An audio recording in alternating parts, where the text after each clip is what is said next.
The earth was thirsty in Colorado that summer of 1886. Dust rose from the Santa Fe Trail like spectral fingers, clinging to the black wool of Clara Maddox's dress as she walked behind the modest pine coffin. Her face, partly concealed beneath a thin black veil, betrayed nothing of the storm that raged within. At 38, Clara had buried more than most, but this particular death had severed her last tether to normalcy. The coffin contained what remained of Thomas Maddox, a postal carrier whose route through Apache territory was considered dangerous but necessary. The official report stated he'd been ambushed, shot 17 times. Excessive, Clara had thought when she'd read the telegram. Even the Apache weren't that wasteful with ammunition. "Ma'am, we should make camp soon," called Jenkins, the lead driver hired to transport her husband's body back to their homestead in New Mexico. "Sun'll be down in an hour?"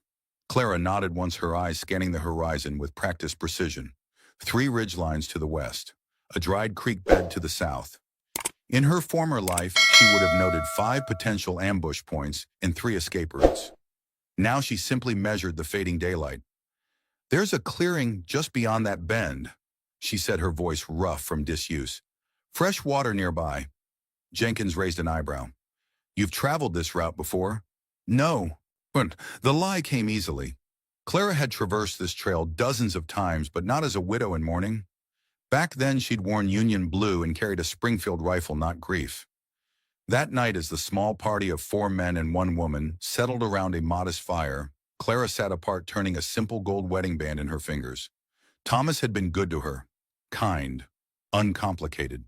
He'd never asked about the scars on her back or the way she sometimes woke gasping for air, reaching for weapons that weren't there. He'd accepted the story that she was a former nurse widowed during the war. He never knew she'd been Scout Sergeant Clara Blackwood, one of the few women who'd served in combat roles during the border conflicts with Mexico, disguised as a young man until her commander discovered her secret and kept it. She'd joined at 17 after her father's farm was raided. By 20, she'd become known for tracking skills that bordered on supernatural. By 25, she'd led a specialized scout unit into territories where regular soldiers feared to tread. By 30, she'd watched her son, born in secret and raised by her sister, die because faulty intelligence from her commanding officer, Colonel Elias Grant, had sent a supply caravan into an ambush. After that, Clara vanished. Sergeant Blackwood was listed as missing, presumed dead. Clara Maddox emerged 2 years later in a small New Mexico town where she met Thomas, a widower 14 years her senior, with gentle hands and quiet ways. Now Thomas was gone, and Clara felt the old instinct stirring beneath her carefully constructed facade.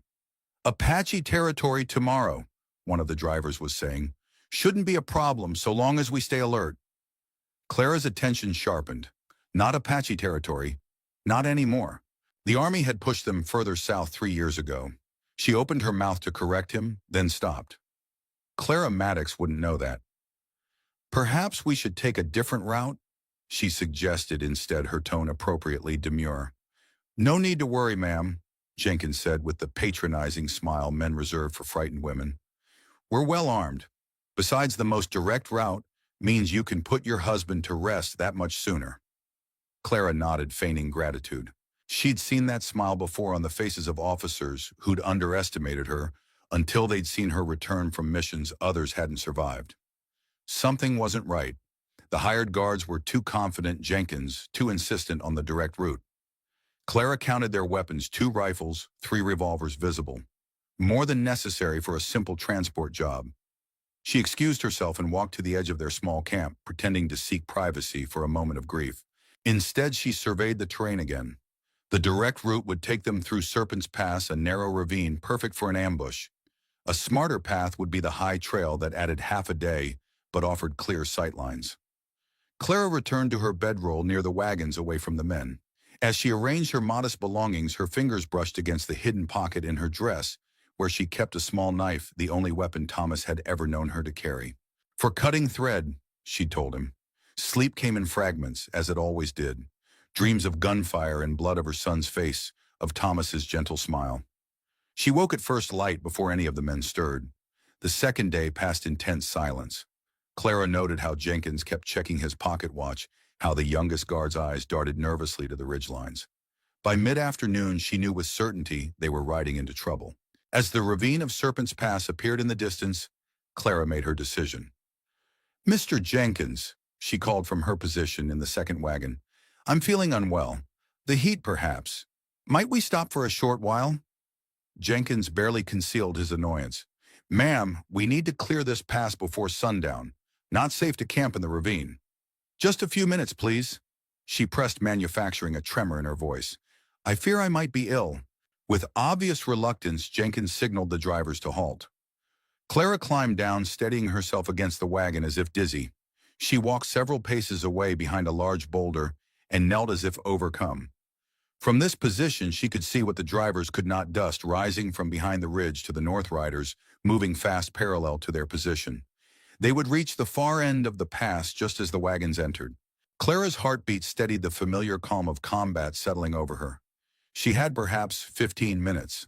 Not enough time to convince Jenkins to turn back, especially if he was complicit. She needed to prepare. Returning to the wagon, she asked for her small traveling case, claiming she needed personal items. Once it was handed down to her, she retreated again, this time opening the case out of sight. Beneath a false bottom lay items Thomas had never seen: a Marine Tosta 1874 revolver with custom grip, 12 rounds of ammunition, a wire garrote, and a small vial of laudanum. Clara quickly secured the revolver beneath her dress, concealed by the fullness of her morning attire. The garrote went into her sleeve. She returned to the wagon, now visibly more composed. "Thank you for your patience, Mr. Jenkins," she said. "I'm quite recovered now." Jenkins nodded, eyes tracking the sun's position. "Glad to hear it, ma'am. We should move on." As they entered the pass, Clara noted everything: the narrowing walls, the loose scree that could trigger small avalanches, the positions of all four men. If they were working with the ambushers, they'd likely try to distance themselves when the attack came. The sound came first, a rifle shot echoing off the canyon walls. Then chaos. Riders burst from both ends of the ravine. 8, no 10 men, faces obscured by bandanas, rifles raised. The lead wagon jerked to a halt as bullets splintered wood inches from the driver's head. "Everybody down," Jenkins shouted, diving from his seat. Clara didn't move. Instead, she watched as the guards exchanged glances with each other, then fired 2 ineffectual shots well over the heads of the approaching bandits. A performance then, not a real defense. She allowed herself to be pulled from the wagon by one of the guards. "Stay down, ma'am," he ordered, shoving her roughly behind a wheel. Clara fell deliberately, sprawling in the dust, letting her body go limp. She felt rather than saw the guard hesitate, then move away, thinking she'd fainted from fear. Through slitted eyes, she watched the choreography unfold. The bandits fired enough to make it convincing, but aimed to miss. The guards surrendered quickly. Jenkins stepped forward, hands raised, speaking to the lead rider.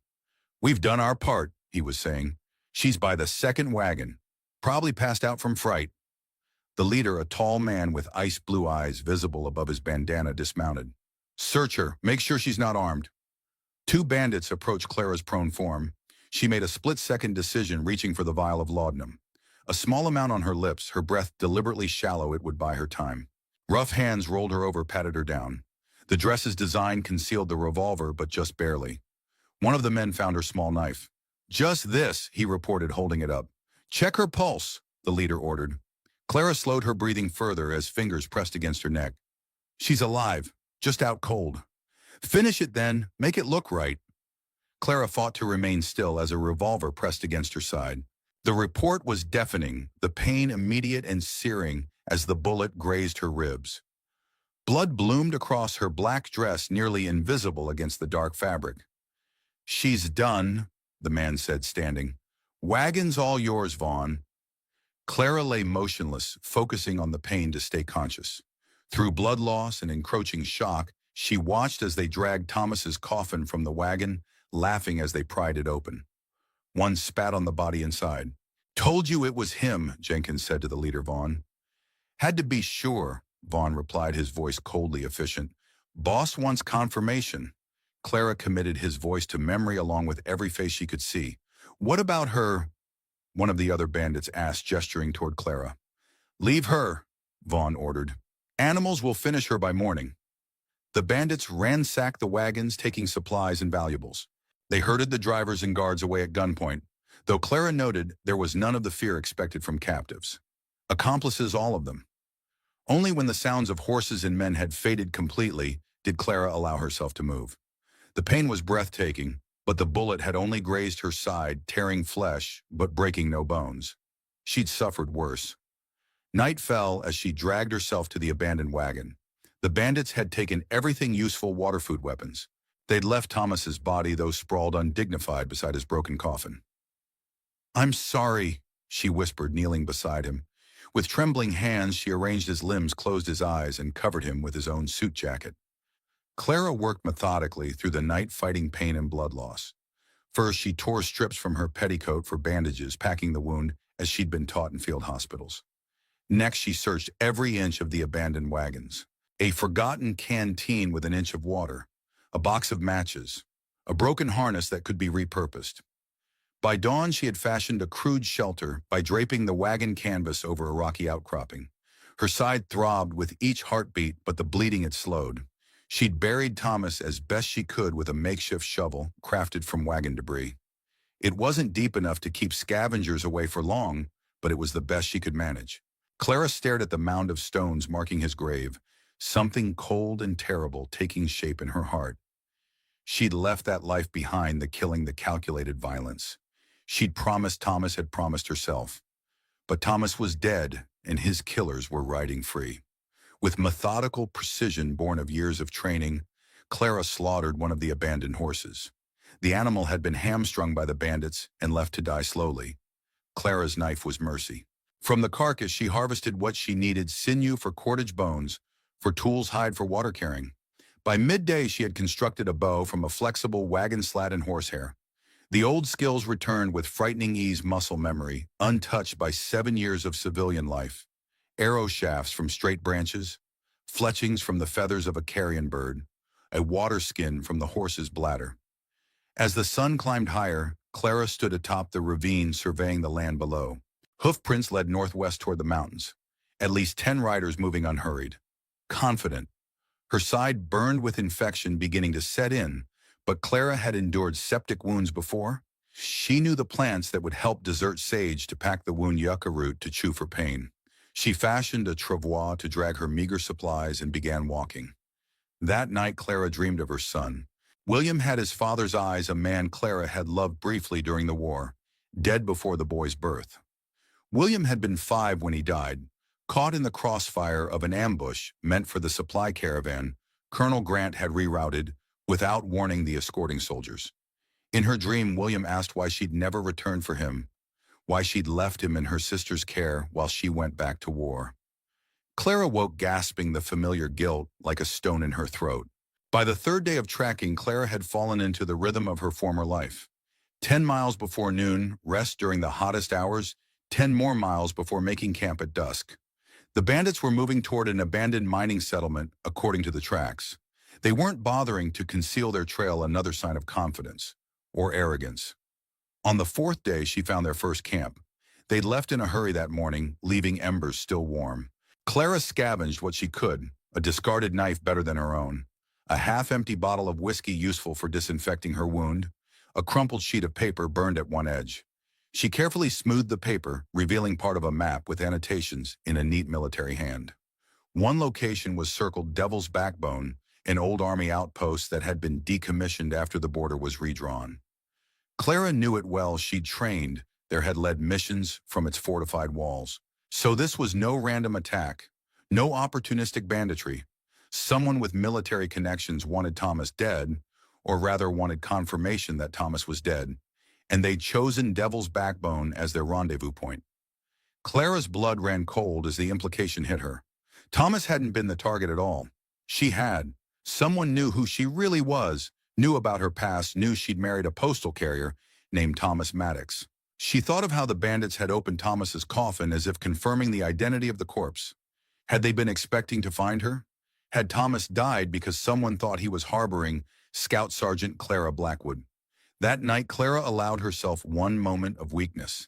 She wept silently, shoulders shaking, as she remembered Thomas's smile, his patience, the quiet life they'd built. He deserved better than to die for her sins. By morning, grief had crystallized into resolve. Clara Maddox's widow victim was a role she could no longer play. The woman who emerged from the crude shelter with the rising sun was Scout Sergeant Blackwood, stripped of insignia, but not of purpose. She buried her wedding ring beneath a distinctive stone formation. If she survived, she would return for it. If not, it would remain with the last piece of the woman she'd tried to become. The bandits' trail led higher into the mountains through terrain that grew increasingly familiar to Clara. This had been her hunting ground during the border conflicts, every ravine, every pass known to her from countless scouting missions. They were heading toward Devil's Backbone, sure enough, but they'd need to stop again before reaching it. The journey was too long for a single push, especially with their unhurried pace. Clara circled wide, pushing her body to its limits to get ahead of them. She knew where they would likely camp, a sheltered basin, with a reliable spring the only water source for miles. If she could reach it first, she could set the stage for her first strike. The basin appeared just as the sun began its descent, a green oasis nestled between rocky slopes. Clara worked quickly, efficiently. First, she located the spring and collected enough water for 2 days, storing it in her makeshift containers. Then she contaminated the spring with a particular combination of plants that would cause severe intestinal distress, not fatal, but debilitating. Next, she set perimeter alarms, thin cordage strung with small objects that would rattle if disturbed. An old scout trick, effective despite its simplicity. Finally, she established a position on high ground, with multiple escape routes, concealing herself among the rocks with the patience of a predator. Night fell. The desert cold seeped into Clara's bones, but she remained motionless, conserving energy. Her side still throbbed, but the infection had responded to the herbal poultices she'd applied. She would survive it as she had survived worse. The bandits arrived shortly after midnight, the glow of their torches visible long before the sound of horses reached Clara's position. She counted 11 men, 10 bandits, plus Jenkins. They made camp with the efficiency of those accustomed to life on the trail, though Clara noted with professional disapproval how they positioned their sentries. Sloppy, overconfident. She watched as they drank from the spring, as they set up their bedrolls, as they built a fire too large for safety. She memorized their positions, identified the leader Vaughn still wearing the same distinctive gun belt with silver conchos, and noted which men kept to themselves and which clustered together. 2 hours later, the first groans began as the contaminated water took effect. Men staggered from their bedrolls, clutching their stomachs. The camp descended into miserable chaos as bandit after bandit succumbed. Clara moved then, silent as a ghost. She approached from downwind, staying low, using the shadows cast by their own fire against them. The first sentry was easy, doubled over in pain. He never saw the garrote that ended his watch permanently. Clara dragged his body into the darkness, took his revolver and ammunition. The second sentry proved more challenging. He'd positioned himself away from the spring, had drunk from his own canteen. Alert and armed with a Winchester repeater, he scanned the perimeter with professional diligence. Clara circled behind him, using small noises to draw his attention in the wrong direction. When he turned to investigate a deliberately dislodged stone, she closed the distance in 3 silent strides and drove her knife into the base of his skull. A swift, merciful death, more than he deserved, but Clara wasn't interested in prolonging suffering, just ending threats. 2 down, 9 to go. She could have killed more that night. The entire camp was vulnerable, half the men incapacitated by her poison spring. But Clara had been a soldier, not an assassin. Even in her darkest missions, she'd operated with a code. She wouldn't slaughter sick men in their bedrolls no matter what they'd done. Instead, she took what she needed: ammunition, a proper canteen, dried meat, a compass, and most importantly, a Henry rifle one of the sentries had left propped against a rock. She also retrieved a saddlebag containing papers, perhaps more maps or orders, that could reveal who was behind this. As she prepared to withdraw, Clara noticed something unexpected: a small prison wagon at the edge of the camp, the kind used to transport individual prisoners. At first, she thought it empty, but then saw movement inside. A child from the size, a boy no more than 10 years old. Clara hesitated, her escape plan suddenly complicated. She hadn't anticipated hostages or captives. The boy might be leverage, a kidnap victim, or even bait, but she couldn't leave a child in the hands of men who killed without compunction. She approached the cage wagon cautiously, keeping to the shadows. The boy saw her before she could speak, his eyes widening in the darkness. "Are you here to kill them?" he whispered, fingers curling around the iron bars. Clara assessed him quickly, thin, dark-haired, with bruises visible on his forearms. Not a willing companion to these men. Yes, she answered honestly. Who are you? Samuel, he said. They took me from the mission school. Said my pa paid them, but I don't have a pie. Clara's jaw tightened. Can you ride? The boy nodded. If I free you, can you make your way to Bennett's Crossing? It's 2 days east. Samuel's face fell. They'll catch me. They always do. Clara made a swift decision. Wait here. Be silent. She returned to the camp where most of the bandits were still in the throes of illness. She located Jenkins curled on his side near the fire face, contorted in pain. Clara dragged him into the shadows by his collar, pressed her recovered revolver to his temple. The boy, she hissed. What's his purpose? Jenkins' eyes widened in shock and recognition. You're supposed to be dead. Answer me or you will be. Insurance, Jenkins gasped. Against you. Clara's blood ran cold. Explain. They knew you were dangerous. The boy is to make sure you don't attack the main force. Jenkins groaned, clutching his stomach. Please. Water. Who hired you? Clara pressed the gun harder against his temple. Don't know. Vaughn handles the contracts. Said this one came from high up. Military high up. Clara's mind raced. Military connections. Devil's backbone. A targeted attack meant to confirm her death. Colonel Grant, she said, watching Jenkins' face. The flicker of recognition told her everything. He's been looking for you, Jenkins confirmed. 5 years now. Said you had something of his. Said you needed to be silenced. Clara thought of the documents that had proven Grant's treachery, his sale of intelligence to both sides during the border conflicts, his deliberate misdirection of troops that had resulted in dozens of casualties, including her son. Documents she'd hidden away as insurance when she disappeared. The boy, she demanded. How does Grant know about him? Jenkins winced. Don't know any Grant. Vaughn just said the boss knew you had a weakness for children, after what happened to yours. The casual cruelty of it struck Clara like a physical blow. They'd taken a random orphan, knowing the memory of her son would prevent her from acting rashly if the boy was threatened. They'd been right. Clara struck Jenkins with the butt of her revolver, rendering him unconscious. She dragged him to the prison wagon. Samuel, she said quietly, I'm going to free you, but we need to make it look like you're still captive. She gestured to Jenkins's unconscious form. I'll put him in your place. The boy's eyes widened. They'll kill him when they find out. Yes, Clara replied. They will. Samuel considered this, then nodded. What do you need me to do? Escape. Hide. Make your way to Bennett's Crossing. Ask for Dr. Howard Chambers. Tell him Scout Sergeant Blackwood sent you. Scout Sergeant Blackwood, Samuel repeated. But who are you really? Clara unlocked the cage with keys taken from Jenkins's belt. Someone who should have died a long time ago. As Samuel slipped away into the night, Clara secured Jenkins in the cage, gagged to prevent him raising an alarm when he woke. She left the key just out of his reach, a cruel but necessary precaution. His companions might free him, or they might not, depending on how they valued loyalty against expediency. She had no illusions about these men. If Jenkins had outlived his usefulness, they'd leave him to die in that cage. As she made her final preparations to withdraw, Clara spotted a leather-bound journal among Jenkins's belongings. She took it along with a pencil, a luxury she hadn't expected to find.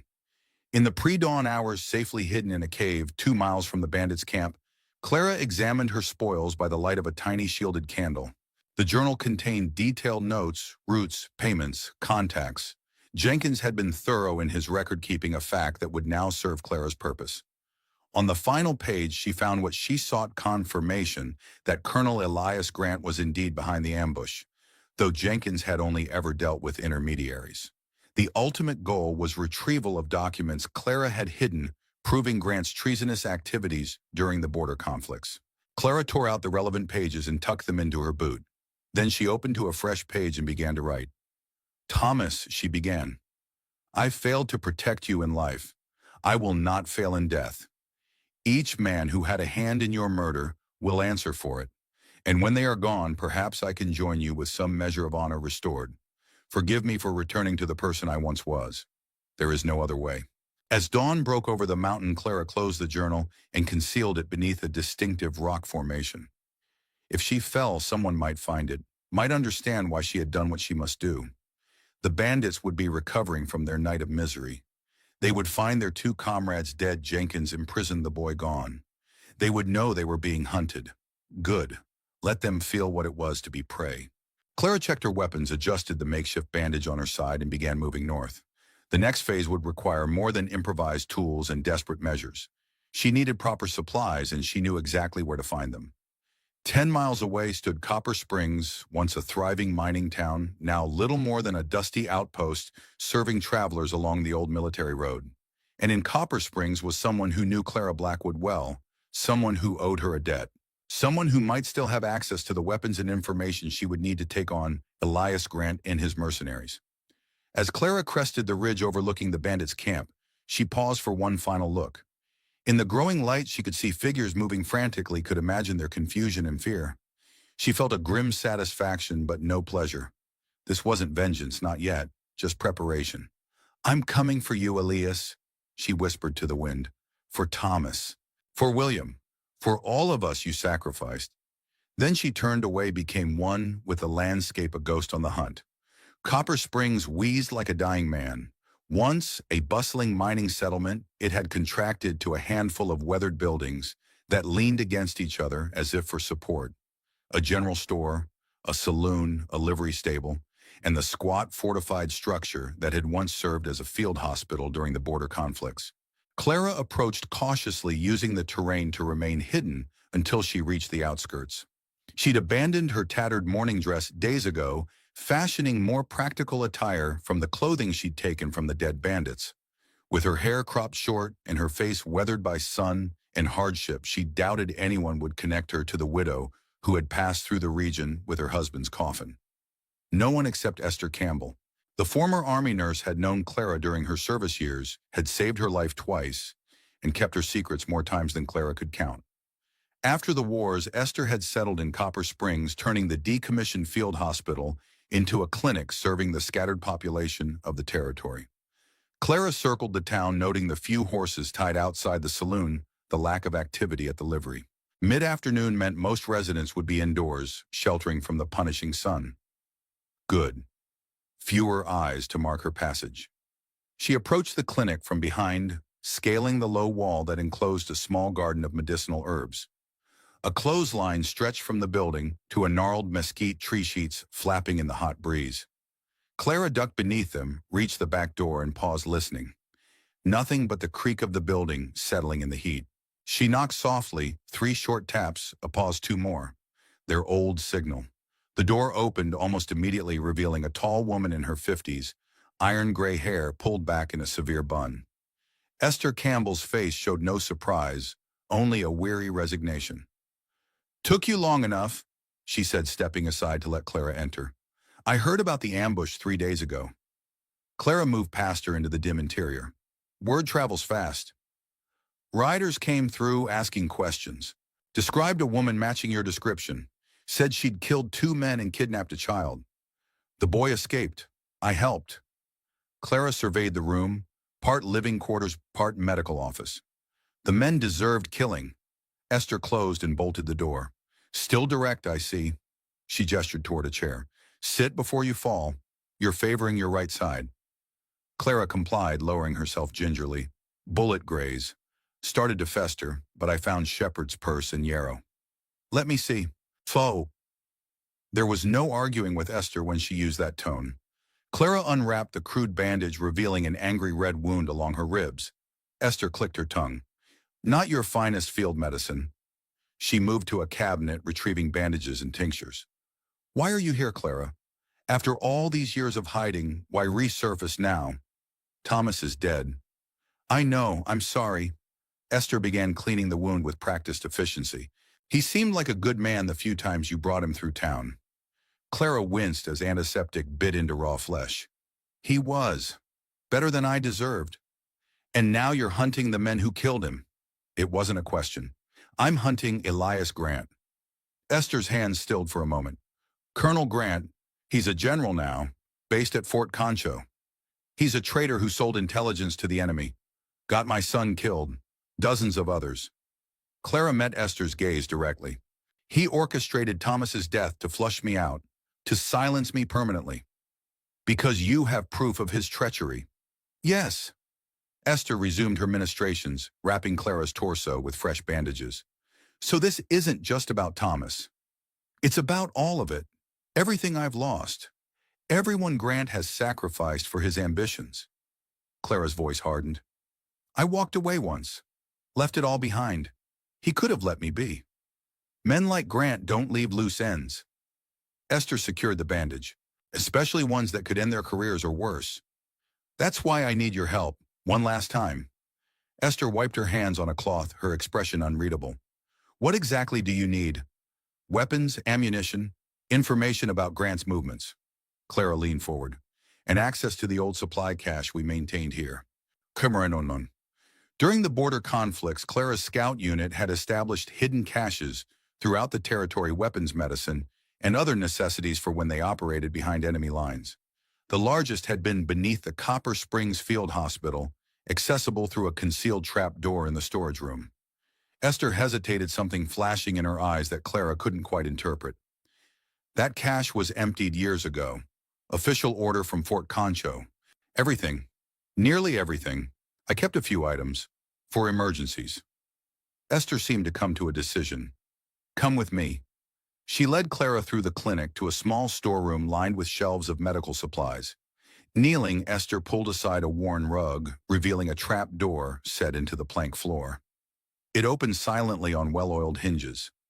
I maintain it, she explained, descending the narrow steps into darkness. Old habits. Clara followed, inhaling the familiar smell of gun oil and leather. Esther struck a match, lit a lantern, revealing a space much smaller than Clara remembered. A weapons trunk, a medical kit, a shelf of preserved food. Not the comprehensive arsenal of Clara's memory, but enough. This will do, Clara said, kneeling beside the trunk. Inside, she found 2 Remington revolvers, a Winchester rifle, and several boxes of ammunition. Thank you, Esther. Don't thank me yet. Esther's voice had changed, grown tight. There's something you should know.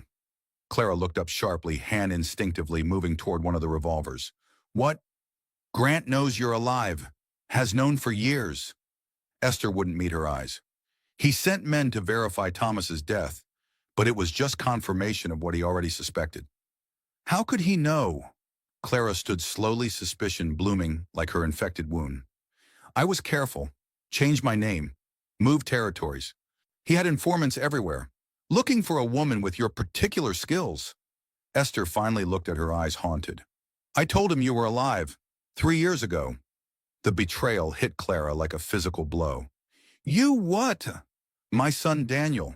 You remember him? Clara nodded stiffly.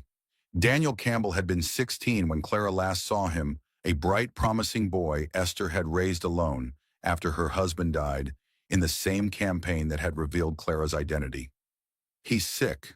Consumption. Needs expensive treatments only available back east. Esther's face was a mask of shame and defiance.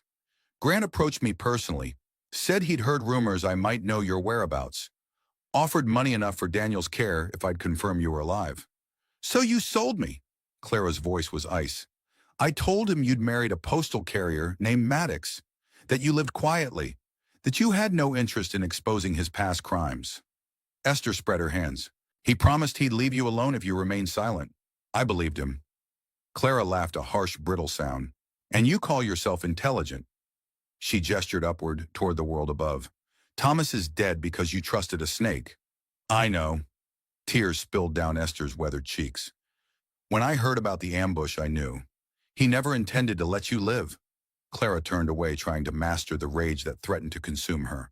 This woman had been like a sister to her once, had saved her life, had kept her secrets, and had betrayed her utterly. Where is Daniel now? She asked finally. St. Louis, in a sanatorium. Esther wiped her tears with the back of her hand. The money Grant paid bought him 2 years of treatment. He's improving. Clara nodded, once processing this. Does Grant know I survived the ambush? Not from me, but riders have been through town asking questions. They left yesterday, heading north toward Devil's Backbone. So they're gathering there as I suspected? Clara began selecting weapons from the trunk, the Winchester, both Remington's ammunition for all three. These mercenaries, did you recognize any of them? Esther hesitated. One. Jonah. Clara froze. Jonah Reeves. The same. Cold dread pooled in Clara's stomach.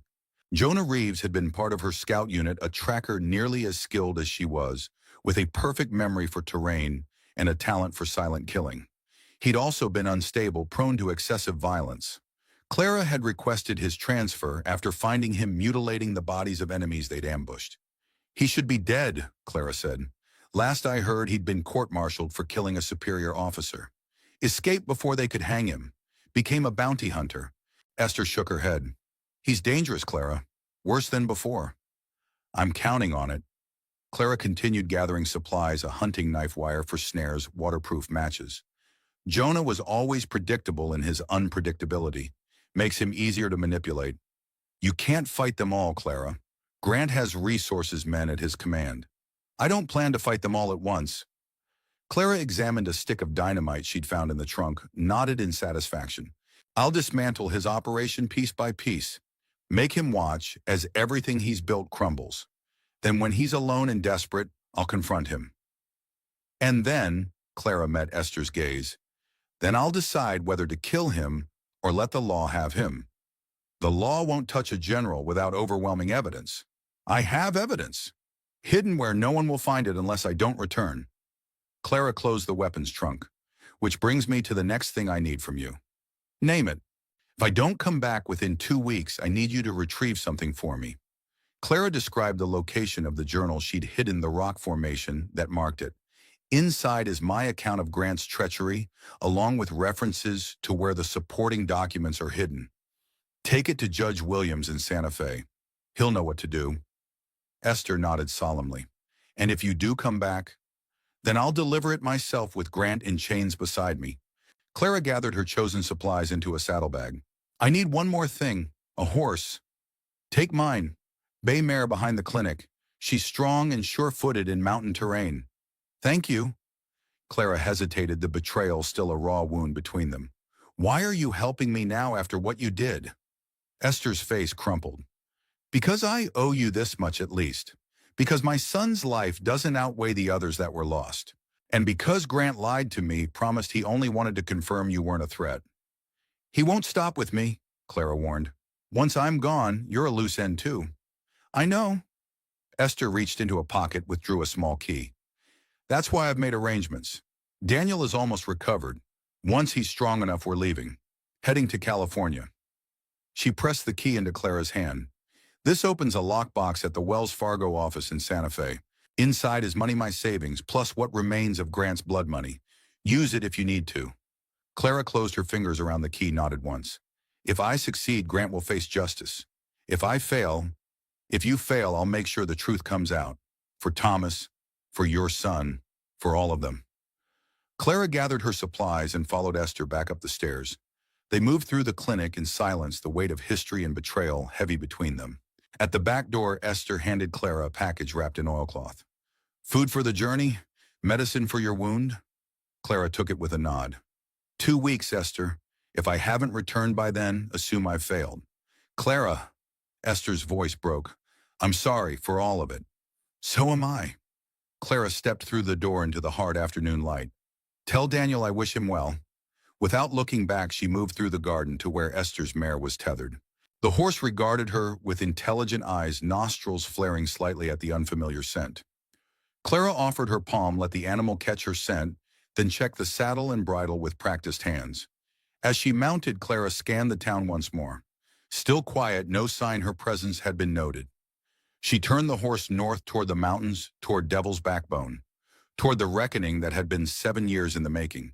The first night after leaving Copper Springs, Clara made camp in a sheltered arroyo hidden from casual observation by the twisting terrain. As twilight deepened into true darkness, she tended to her horse, ate sparingly of Esther's provisions, and cleaned her newly acquired weapons. The betrayal still stung, but Clara found she couldn't hate Esther. In her position, faced with her son's suffering, Clara might have made the same choice. Hadn't she abandoned her own principles, her own identity to protect Thomas?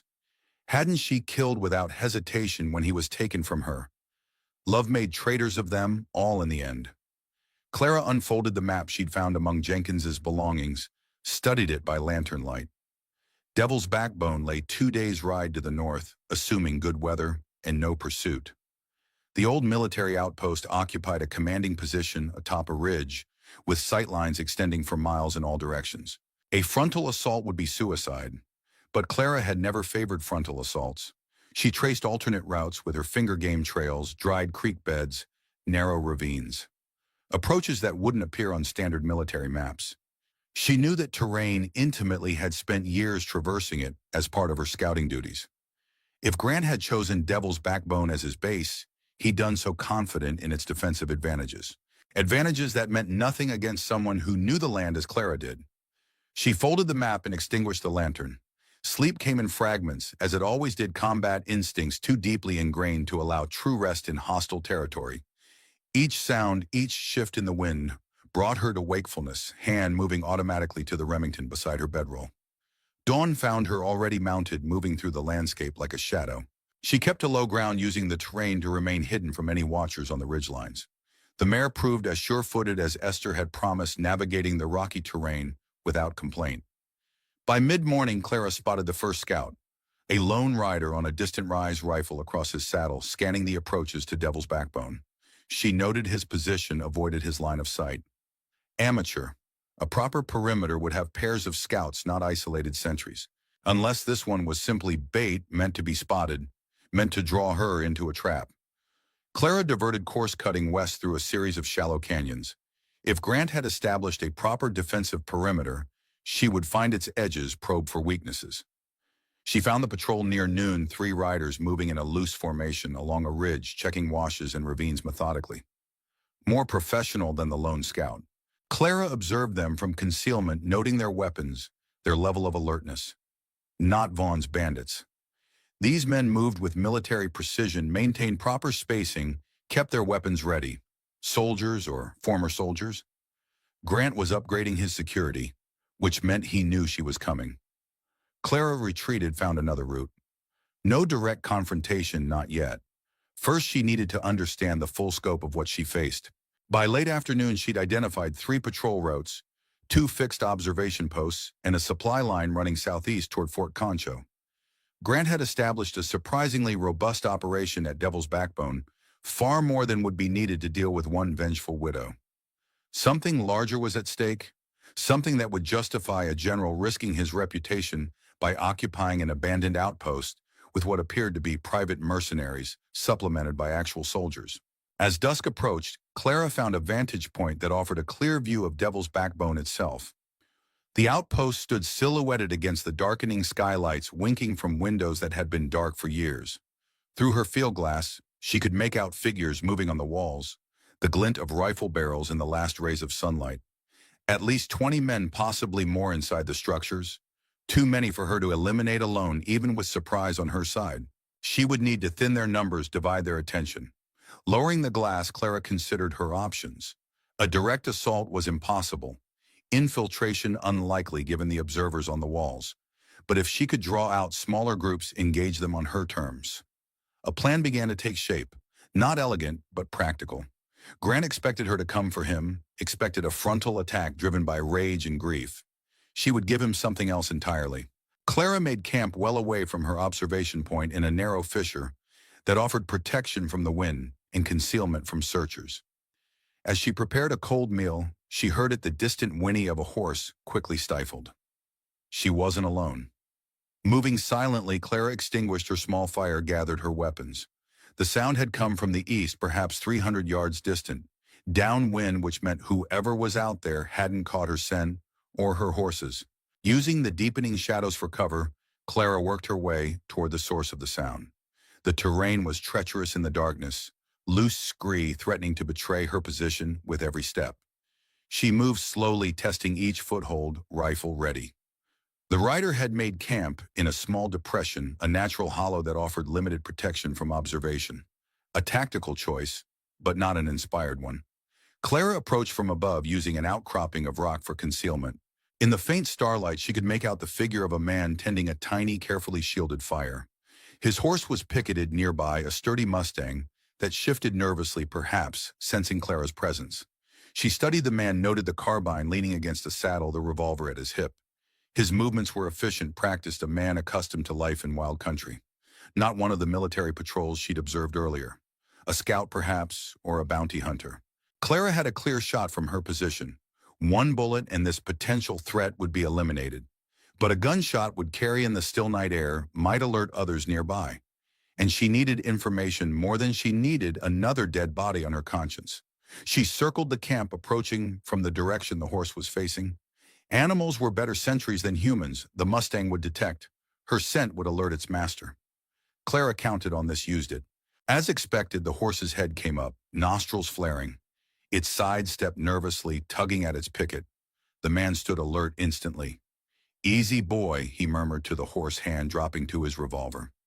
Clara stepped into the faint circle of firelight, rifle trained on the man's chest. "Don't," she said quietly. He froze, hand hovering above his weapon. "Wouldn't dream of it, ma'am. Keep your hands where I can see them. Turn around slowly." He complied, turning to face her fully. In the dim light, Clara saw a weathered face beneath a brush of gray hair. Late 50s, perhaps older. Deep lines around the eyes suggested years squinting into harsh sunlight. "You must be the widow," he said, voice gravelly with age or hard living. "They said you was dangerous."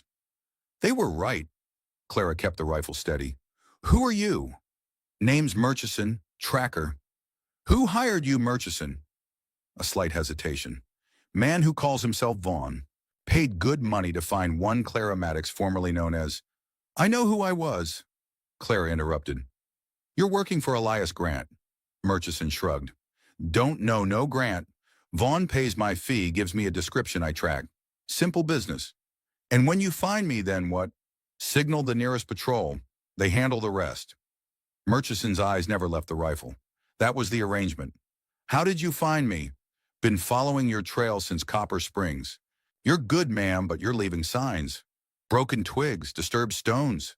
He gestured vaguely eastward. "And that nurse, she ain't as loyal as you might think.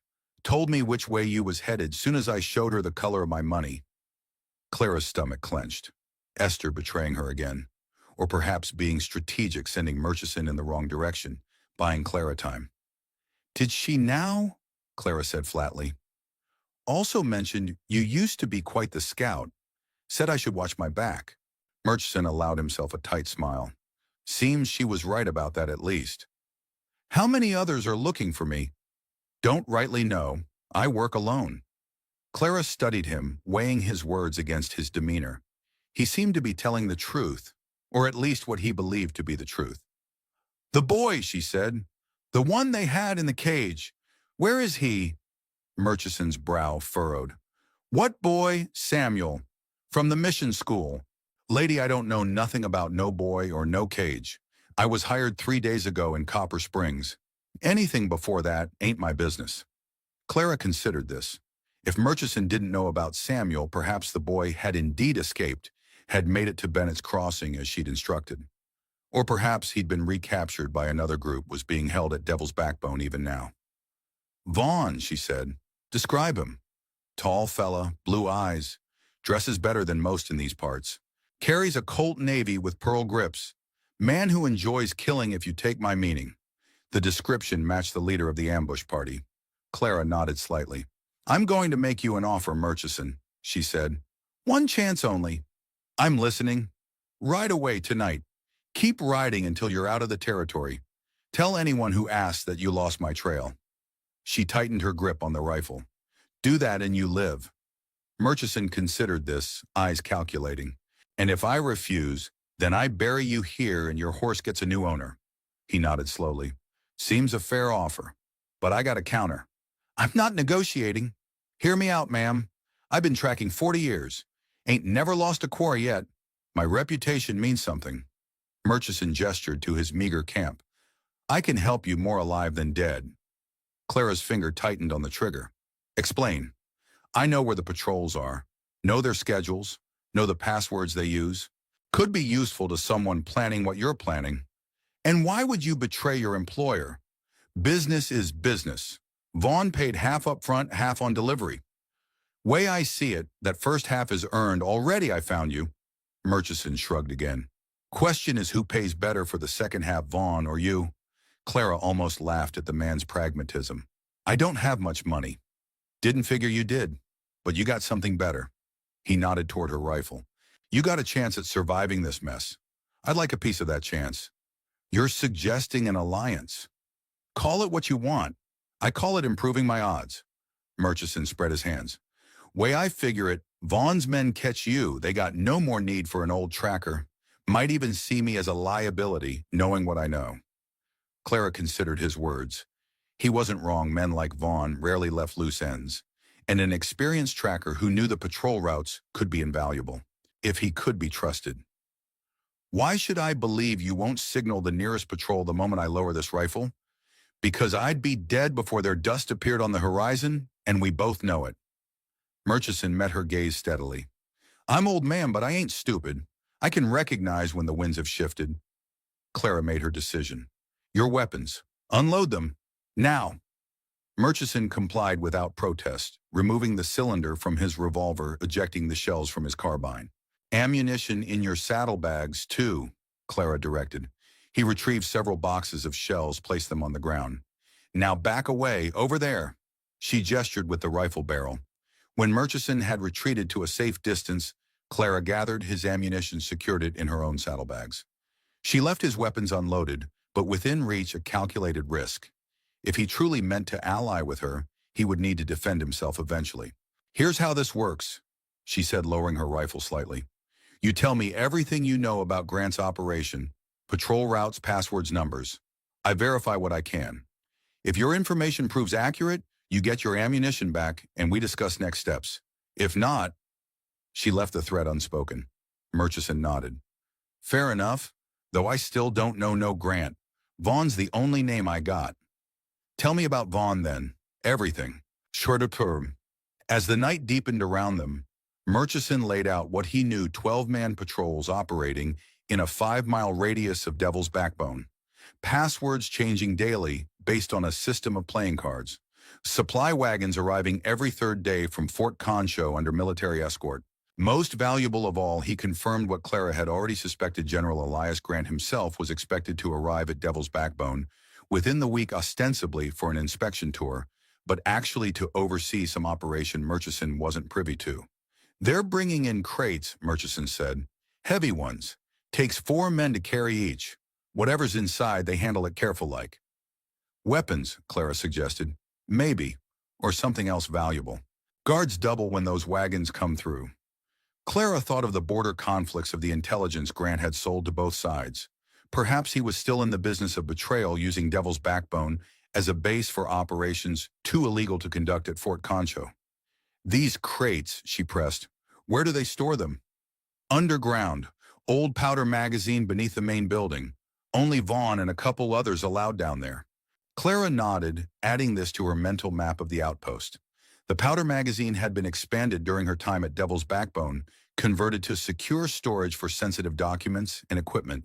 If Grant was using it again, the contents must be significant. One more thing, Murchison added. There's talk of a special guest arriving with the general. Someone important. They've been fixing up the commander's quarters all week. Did you hear a name? No. But whoever it is got the men nervous. Extra security, extra supplies. Murchison scratched his stubbled chin. Something big's brewing, ma'am. Something worth a general risking his stars over. Clara absorbed this mind racing with implications. Grant wouldn't risk his career without substantial reward. Whatever he was planning at Devil's Backbone went beyond silencing one troublesome former scout. Rest, she said, finally making a decision. We move at first light. Murchison raised an eyebrow. Your information checks out with what I've observed, and I could use another set of eyes. Clara gestured to his empty weapons. You'll get your ammunition back tomorrow if you're still decided on this course. And if I've changed my mind, then you ride away as I first suggested, without your ammunition. Murchison nodded, accepting the terms. Fair enough. Clara retreated to the shadows, positioned herself where she could observe both Murchison and the surrounding terrain. She didn't expect sleep, too many variables, too many risks. But she allowed herself short periods of rest, never more than 20 minutes at a time, always waking alert and oriented. By dawn, she'd made her plan. Not elegant, as she'd noted before, but practical. And now, with Murchison's intelligence, potentially effective. The tracker was already awake when she approached his camp, brewing coffee in a small tin pot. He nodded a greeting, offered a cup without speaking. Clara accepted it, the bitter warmth a welcome comfort after the cold night. "Still with me?" she asked, watching him over the rim of the cup. Murchison nodded. "Ain't got better prospects elsewhere." Clara reached into her saddlebags, retrieved 2 boxes of ammunition. "Enough for your immediate needs. The rest when we're done." He accepted them with a nod. "Sensible. What's the plan?" "We're going to reduce their numbers, make them come to us in small groups away from the outpost." Clara sipped her coffee. "Starting with the patrol that will pass 2 miles east of here, at approximately 10 o'clock this morning." Murchison raised an eyebrow. "Ambitious. Necessary. By my count, Grant has at least 30 men at Devil's Backbone. Too many for a direct assault, even if I had a small army, which I don't. So we whittled them down." "Precisely." Clara outlined her strategy: ambush. The patrol take their uniforms and credentials, use those to move closer to the outpost, gather intelligence, prepare for Grant's arrival. "And then," Murchison asked, "and then I finish what I started 7 years ago." Clara didn't elaborate, didn't need to. "You can leave before that part if you'd prefer." Murchison studied her over his coffee. "You really think you can take down a general of the United States Army?" "I think I can expose him for what he is. After that, the Army can handle the rest. Assuming you live to tell the tale." Clara met his gaze evenly. "I've survived worse odds." They broke camp efficiently, leaving no trace of their presence. Murchison, Clara noted, was thorough in his woodcraft, another point in favor of his story. A man who covered his tracks so well would indeed be a skilled tracker. They rode east, keeping to low ground, avoiding the sight lines Clara had identified the previous day. Murchison offered occasional insights: a better route here, a hidden approach there, useful knowledge freely given. Either he was genuinely committed to their alliance or building her trust for a later betrayal. Time would tell. The ambush position was a natural bottleneck, a dry stream bed cutting through rocky terrain, forcing riders to proceed single file. Clara and Murchison concealed themselves among the boulders, overlooking the passage rifles ready. "They'll have point riders checking for exactly this kind of trap," Murchison murmured as they settled into position. "Yes," Clara acknowledged. "That's why you're going to draw them in." Murchison glanced at her sharply. "Am I now? You're known to them, expected even. You signal that you've found my trail, they'll come eagerly." Clara met his gaze. "Unless you'd prefer to remain hidden while I engage 6 armed men alone." The tracker snorted. "And if I actually signal for help, rather than drawing them into your trap, then one of us dies today. Possibly both." Clara checked her rifle's action. "Your choice, Murchison." He considered this, then nodded once. "Signals a blue bandana tied to a branch. Means I've found something worth investigating, but not confirmed capture." "Good enough. When they're in position, drop flat. I'll do the rest." Murchison moved to his assigned position, while Clara settled deeper into her concealment. The waiting was familiar. The controlled breathing, the absolute stillness, the hyper-awareness of every sound and movement.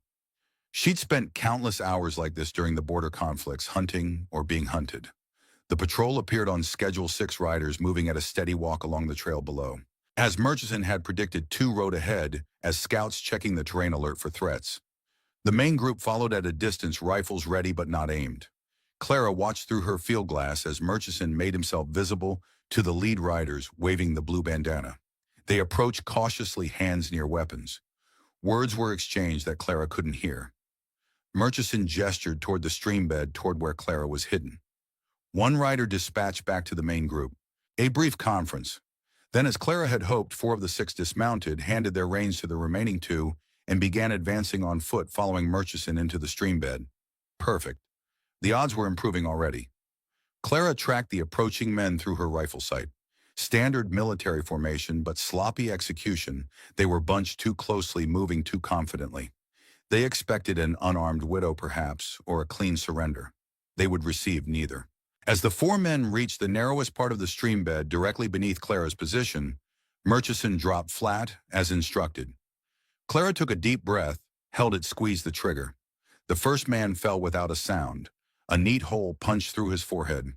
Before the others could react, Clara worked the lever action and fired again.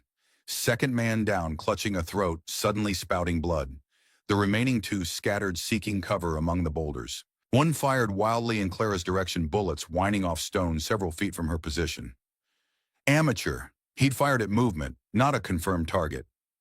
Clara shifted position, circling behind a large boulder, using the terrain to approach from their flank. Voices echoed among the rocks, panicked shouts, confused orders. Jenkins Rawlins report. The two men with the horses, realizing something had gone wrong, were advancing cautiously, rifles ready. Clara needed to finish the foot patrol quickly if she wanted to maintain the advantage. Movement caught her eye, one of the soldiers attempting to climb to higher ground, likely hoping to spot her from above. She took careful aim, waited for him to reach an exposed position, fired. He tumbled down the rocky slope, rifle clattering away. 3 down. 1 more on foot, plus the 2 with the horses.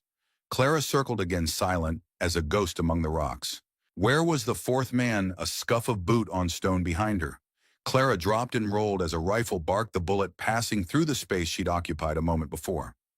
She came up, firing 2 quick shots that caught her attacker in the chest.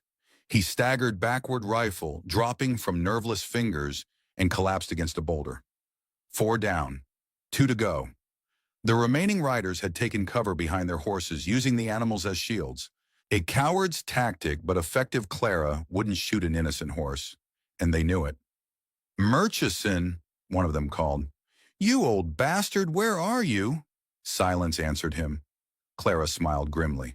The tracker was proving his worth by staying out of the fight entirely. Smart man. She needed to change position again, find an angle that would give her a clear shot at the men without endangering the horses. But movement now would expose her to their fire. A distraction then. Reaching into her coat, Clara withdrew one of the sticks of dynamite she'd taken from Esther's cache.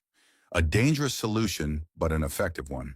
She struck a match, lit the fuse, and hurled the stick over the boulder toward where the horses were tethered. It landed short as she'd intended, but the explosion that followed was enough.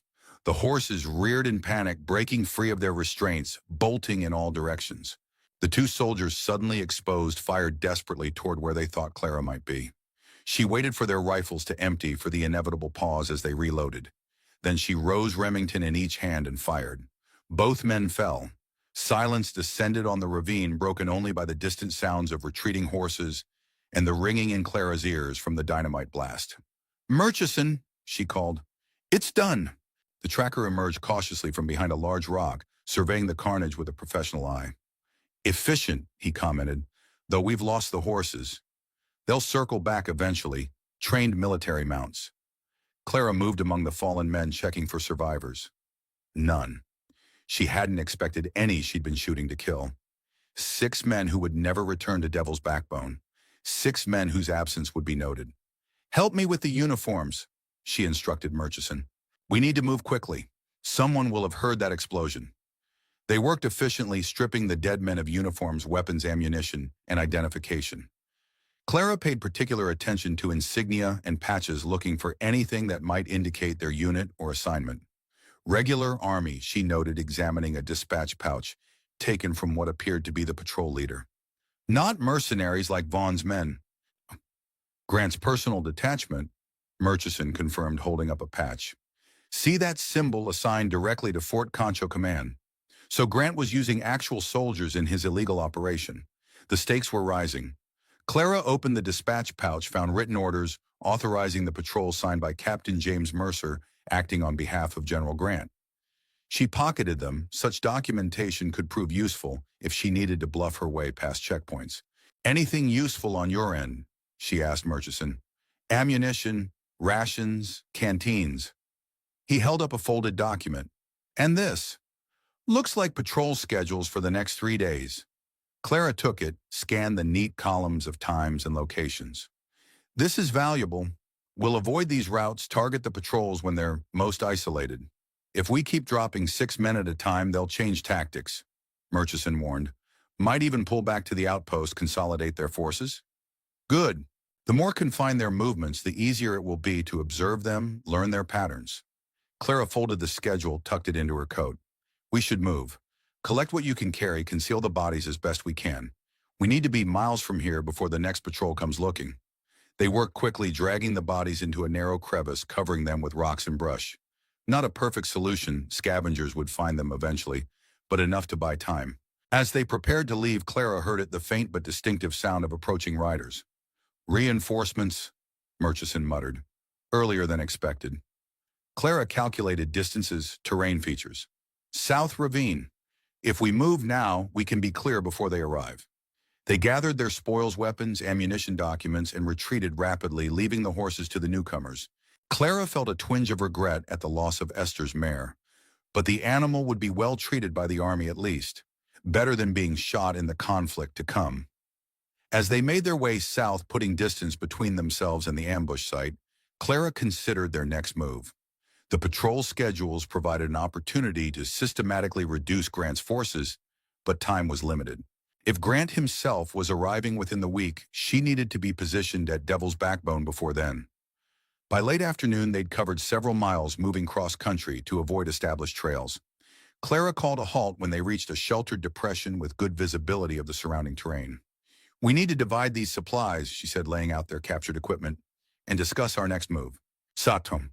Murchison eyed the Remington she'd recovered from one of the dead soldiers. Mind if I upgrade my sidearm? Clara handed it to him along with a box of matching ammunition, a gesture of trust carefully calculated. You've earned it. He examined the weapon appreciatively. Who taught you to shoot like that? 6 men, 6 shots. My father initially, then the army. Clara sorted through the captured documents, looking for anything that might provide insight into Grant's operations. I had a natural talent, they said. The only thing I was ever truly good at. Killing, surviving, she corrected, not looking up from her task. The killing was incidental. Murchison grunted, unconvinced. Seemed pretty deliberate to me. Clara found what she was looking for, a set of reports detailing the delivery schedule for the mysterious crates Murchison had mentioned. According to the document, the next shipment was due the following day, with General Grant himself overseeing its placement in the underground magazine. Change of plan, she announced. Grant arrives tomorrow, not later in the week.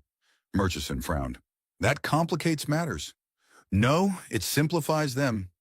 Clara spread the captured map on the ground between them. We intercept the supply wagon here at Cottonwood Crossing. It's the most isolated point on the route from Fort Concho, and the terrain favors an AM. Murchison frowned. That complicates matters. No, it simplifies them. Clara spread the captured map on the ground between them. We intercept the supply wagon here at Cottonwood Crossing. It's the most isolated point on the route from Fort Concho, and the terrain favors an ambush. And then we infiltrate Devil's Backbone, using uniforms from the escort with the supply wagon as our Trojan horse. Clara traced the route with her finger. Grant will be expecting an external attack, not enemies arriving in his own supply convoy. Murchison studied the map, expression skeptical. That wagon will have at least 6 guards, maybe more, if Grant himself is coming to meet it. Exactly why we need to be strategic. Clara outlined her plan, using strategically placed dynamite to separate the wagon from its escort, creating enough confusion to neutralize the guards without destroying the wagon itself. Murchison nodded slowly. Might work, if we're lucky. Luck has nothing to do with it, just proper planning and execution. Clara began sorting through their supplies, organizing what they would need for the coming confrontation. Get some rest. We move at first light. Hotwana, as darkness settled around them, Clara kept first watch, scanning the horizon for any sign of pursuit. Murchison's steady breathing told her he'd fallen asleep quickly, the habit of a man accustomed to seizing rest whenever possible. Clara's mind raced, reviewing her plan, identifying potential failure points, developing contingencies. She thought of Thomas, of his gentle hands and quiet ways, of William, who'd never had the chance to grow beyond childhood, of all the others who'd died because of Grant's betrayals. Soon, she whispered to the night sky. Soon. The next day dawned clear and cold. Clara and Murchison reached Cottonwood Crossing by mid-morning, giving them ample time to prepare their ambush. The crossing consisted of a shallow ford where the Santa Fe Road crossed a usually dry creek bed. High ground on either side provided excellent positions for observation and attack. Supply wagon typically arrives around noon. Murchison noted, studying the captured schedule. Gives them time to reach Devil's Backbone before sunset. Clara nodded, surveying the terrain. You take position there. She indicated a rocky outcropping overlooking the crossing. I'll set charges here and here, pointing to two locations where the road narrowed between boulders. We want to separate the wagon from its escort, not destroy it. Murchison eyed the dynamite skeptically. You sure about using that stuff? Pretty unpredictable. I've handled worse. Clara began preparing the charges, measuring fuse lengths with practiced precision. When the lead riders approach the first choke point, I'll trigger the initial explosion. That should scatter them, create confusion. You pick off any who try to regroup. And the wagon, I'll approach from behind during the chaos, neutralize the driver. Clara secured the last charge. From there, we improvise based on what we're facing. Murchison checked his weapons one last time. And if Grant himself is with the convoy, Clara's expression hardened, then this ends today instead of tomorrow. They moved to their positions and settled in to wait. Clara lay prone behind a large boulder-filled glass trained on the road from Fort Concho. The charges were in place, fuses ready. All that remained was for their quarry to appear. An hour passed, then another. Clara remained motionless, conserving energy, focused on her breathing. The discipline of a scout was patience, the ability to remain still and alert for hours, even days if necessary. Just after noon, a dust cloud appeared on the horizon. Clara counted 8 riders escorting a covered wagon. More security than she'd anticipated, but manageable. As they drew closer, she studied their formation through her field glass. Standard military escort pattern. 2 advance riders, 3 flanking each side of the wagon, the driver, and 1 guard on the wagon itself. No sign of Grant among them. Disappointing, but not unexpected. A general wouldn't typically accompany a routine supply run. Clara waited until the lead riders approached the first choke point, then struck a match and lit the fuse of her first charge. The explosion was perfectly timed, not on the road itself, but just beside it, sending a shower of rock and debris into the path of the advance riders. Their horses reared in panic, throwing one rider completely. Before the dust had settled, Clara detonated the second charge behind the main group, effectively cutting off retreat. The soldiers reacted with commendable speed, rifles ready, forming a defensive perimeter around the wagon. But they were looking outward, expecting attack from the surrounding terrain. Murchison opened fire from his position, dropping 2 soldiers with precise shots. The remaining escort scattered, seeking cover, returning fire toward his location. Clara moved then, using the confusion to approach the wagon from behind. The driver was struggling to control the frightened horses while the guard beside him fired wildly toward Murchison's position. Neither noticed Clara until she was upon them.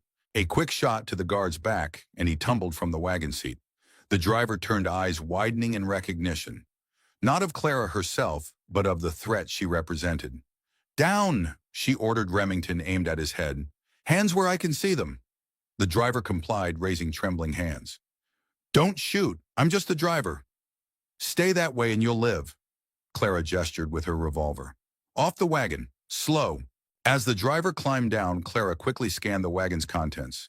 Several wooden crates secured with rope, standard military supplies, and a locked strongbox that likely contained documents and valuables. The firefight between Murchison and the remaining escorts continued, buying her time. Clara secured the driver with rope from the wagon, gagging him to prevent any warnings. "Murchison," she called when there was a momentary lull in gunfire. "Status. 4 down," came the reply.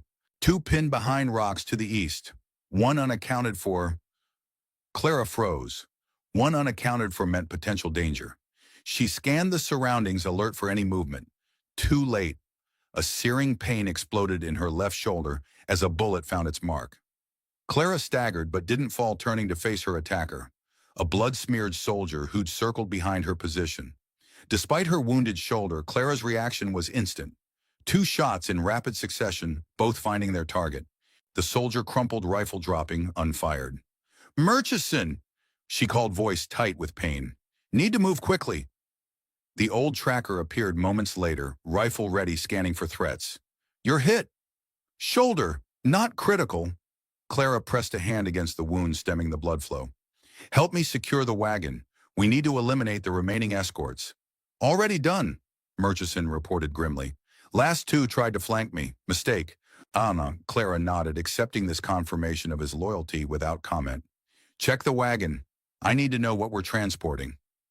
While Murchison examined the wagon's contents, Clara quickly bandaged her shoulder using supplies from her saddlebags.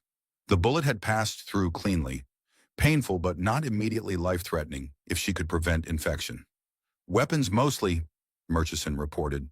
New rifles still in Cosmoline, ammunition, and these, he gestured to 3 heavy crates secured with additional locks. Too heavy for their size. Could be anything. Clara examined the crates, noting the lack of military markings. Personal shipment for Grant, most likely. Help me load the bodies in the back. We need to make this look legitimate until we reach the outpost. They worked efficiently, concealing the dead soldiers beneath tarps in the wagon bed. Clara changed into one of the soldiers' uniforms, grimacing as the movement pulled at her wounded shoulder. The fit was poor, but sufficient to pass casual inspection at a distance. You drive, she instructed Murchison. I'll ride alongside as escort. If we're challenged, I'll do the talking. Murchison climbed onto the wagon seat. You think they'll believe a single escort survived an ambush? They'll believe whatever I tell them, Clara replied, checking her weapons one final time. I've got the proper authorizations and passwords from the dispatches we captured. By the time they realize something's wrong, we'll already be inside. They set off toward Devil's Backbone, leaving the ambush site behind. Clara rode alongside the wagon, posture military straight despite the throbbing pain in her shoulder. The wind had shifted, carrying the scent of coming rain. Good. It would obscure visibility, provide additional cover for their approach. As they traveled, Clara considered their next steps. Getting inside Devil's Backbone was only the first challenge. Once there, she would need to locate Grant's quarters, find evidence of his illegal operations, and ultimately confront the man himself. And somewhere in that fortress might be Samuel if the boy hadn't managed to escape as she'd hoped. Another complication, another responsibility. What's your real plan once we're inside? Murchison asked quietly as they approached the final stretch of road leading to the outpost. You and I against an entire garrison isn't favorable odds, even for someone with your talents. Clara eyed the imposing silhouette of Devil's Backbone now visible on the horizon. I don't intend to fight the entire garrison, just Grant. The rest will stand down once they understand what he's done. Pretty optimistic view of military loyalty. Not optimism, experience. Clara adjusted her position, easing pressure on her wounded shoulder. Most of those men are soldiers following orders. Once they realize those orders are unlawful, they'll do their duty. Murchison didn't seem convinced, but he nodded anyway. Hope you're right, for both our sakes. As they drew closer to Devil's Backbone, Clara noted the increased security since her last observation. Additional sentries on the walls, mounted patrols circling the perimeter. Grant was expecting trouble. Good. Expected trouble came from expected directions. Clara intended to approach from where he felt safest. The challenge came when they were still half a mile from the gates. Halt and identify, called a sentry from a forward position. Clara urged her horse forward, hand raised in greeting. Corporal James Davis, escort detail from Fort Concho. She called back using the name from the identification she'd taken from one of the dead soldiers. Supply wagon for General Grant. The sentry approached cautiously, rifle ready, but not aimed. Password. Silverado, Clara replied confidently, recalling the code from the captured documents. We were ambushed 5 miles back. Lost most of the escort. Need immediate entry and medical attention. The sentry examined her bloody uniform, noted her apparent rank, and the official escort insignia. What happened when bandits, at least 10, maybe more? Professional job. Clara gestured toward the wagon. We fought them off, but at a cost. The supplies are secure. After a moment's hesitation, the sentry nodded. Proceed to the main gate. I'll alert the watch commander. Clara acknowledged this with a crisp salute and signaled Murchison to continue. As they approached the massive gates of Devil's Backbone, she felt a familiar tension. The calm before combat, the clarity of purpose that came with imminent danger. The gates swung open, revealing the bustling activity of an active military outpost. Soldiers moved purposefully between buildings. Sentries patrolled the walls. Wagons and horses crowded the central yard. Devil's Backbone had been fully reactivated far beyond what Clara had observed from a distance. A lieutenant approached as they entered, accompanied by 4 armed soldiers. Corporal Davis, Lieutenant Wilson. I understand you were ambushed. Nari Yuwarna. Clara dismounted, delivering another precise salute despite her injury. Yes, sir. Professional job. They hit us at Cottonwood Crossing, explosives and rifle fire. Most of the escort was killed in the initial attack. The lieutenant's eyes narrowed. And yet you secured the wagon and escaped. My duty, sir. Clara stood at rigid attention, projecting military discipline with every fiber of her being. The supplies are undamaged. Driver can confirm my report. Uliu. Murchison nodded from the wagon seat, playing his role. Bandits hit us hard, sir. Corporal here saved my hide, got us through. Lieutenant Wilson studied them both, suspicious, but not yet alarmed. The general will want a full report. He's particularly interested in this shipment. Happy to provide it, sir, Clara responded. After medical attention, if possible. She gestured to her bloody shoulder. Wilson nodded. Report to the infirmary. I'll have men secure the wagon and deliver the supplies to the underground magazine. He turned to issue orders to his men. Clara saw her opportunity slipping away. Sir, with respect, the general gave explicit instructions that these supplies were to be personally verified upon delivery. Corporal Michaels can confirm. She nodded toward Murchison, gambling that the lieutenant wouldn't know all the personnel involved in the operation. Murchison played along seamlessly. Those were the orders, sir. General's personal inspection before storage. Lieutenant Wilson hesitated, clearly torn between protocol and the purported orders from his commanding officer. The general is in conference at present, not to be disturbed. Then we'll wait, sir, Clara insisted. Orders were very specific. After a moment's consideration, Wilson nodded. Very well, secure the wagon near the command building, but report to the infirmary first, Corporal. That wound needs attention. Yes, sir. Thank you, sir. As the lieutenant walked away, Clara exchanged a quick glance with Murchison. First hurdle cleared. They were inside the fortress. The infirmary was housed in a small building near the center of the compound. Clara entered, cautiously alert for any sign that her deception might be discovered. A single medical orderly greeted her, gesturing toward an examination table. Another one, eh? Busy day. The orderly, a young man barely out of his teens, began gathering supplies. Wound type, rifle, through and through.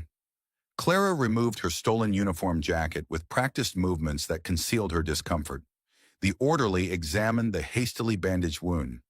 Clean enough. Missed anything vital from the looks of it. Lucky. Clara said nothing as he cleaned and properly dressed the injury. Her mind was working, absorbing details of the outpost's layout. Counting personnel, identifying potential escape routes. The general's in residence, I hear, she commented casually as the orderly finished his work. Must be important business. Above my pay grade, the young man replied with a shrug. But the place has been upside down for days getting ready. Special guests arriving tomorrow, supposedly. Clara filed this information away. Any idea who? Mexican officials, some say. Others think it's Army brass from Washington. The orderly secured the bandage. Like I said, above my pay grade. All I know is we're under strict orders to maintain absolute security. Clara thanked him and departed, making her way back to where Murchison waited with the wagon. The old tracker had positioned it strategically near the command building, as ordered, but where they had a clear view of the compound's inner structures. Infirmary's clear, she murmured as she approached. Any problems here? Murchison shook his head slightly. All quiet. They're waiting for the general's availability before unloading. Clara nodded, scanning the surroundings with professional assessment. The command building stood 3 stories tall, constructed of local stone, with narrow windows and a single main entrance guarded by 2 soldiers. Adjacent to it was a smaller structure that Clara recognized as the officers' quarters, and beyond that, the underground entrance to the powder magazine mentioned in the captured documents. Grant's either in the command building or the officers' quarters, she noted quietly. We need access to both. And how do you propose we manage that with guards at every door? Clara's response was interrupted by the arrival of a staff sergeant who approached with purposeful strides. Corporal Davis, General Grant will see you now regarding the delivery. Follow me. Clara exchanged a quick glance with Murchison. This was unexpected and potentially disastrous. Grant would certainly recognize her despite the years and changes in her appearance. "Sir, with respect," she responded, thinking quickly. "I was instructed to remain with the wagon until inspection. Security protocols." The sergeant frowned. "Direct order, Corporal. The driver will secure the wagon." Clara had no choice. To refuse would raise immediate suspicion. "Yes, sir." As she followed the sergeant toward the command building, Clara adjusted her plan. Perhaps this was an opportunity rather than a setback. A direct audience with Grant in his own headquarters.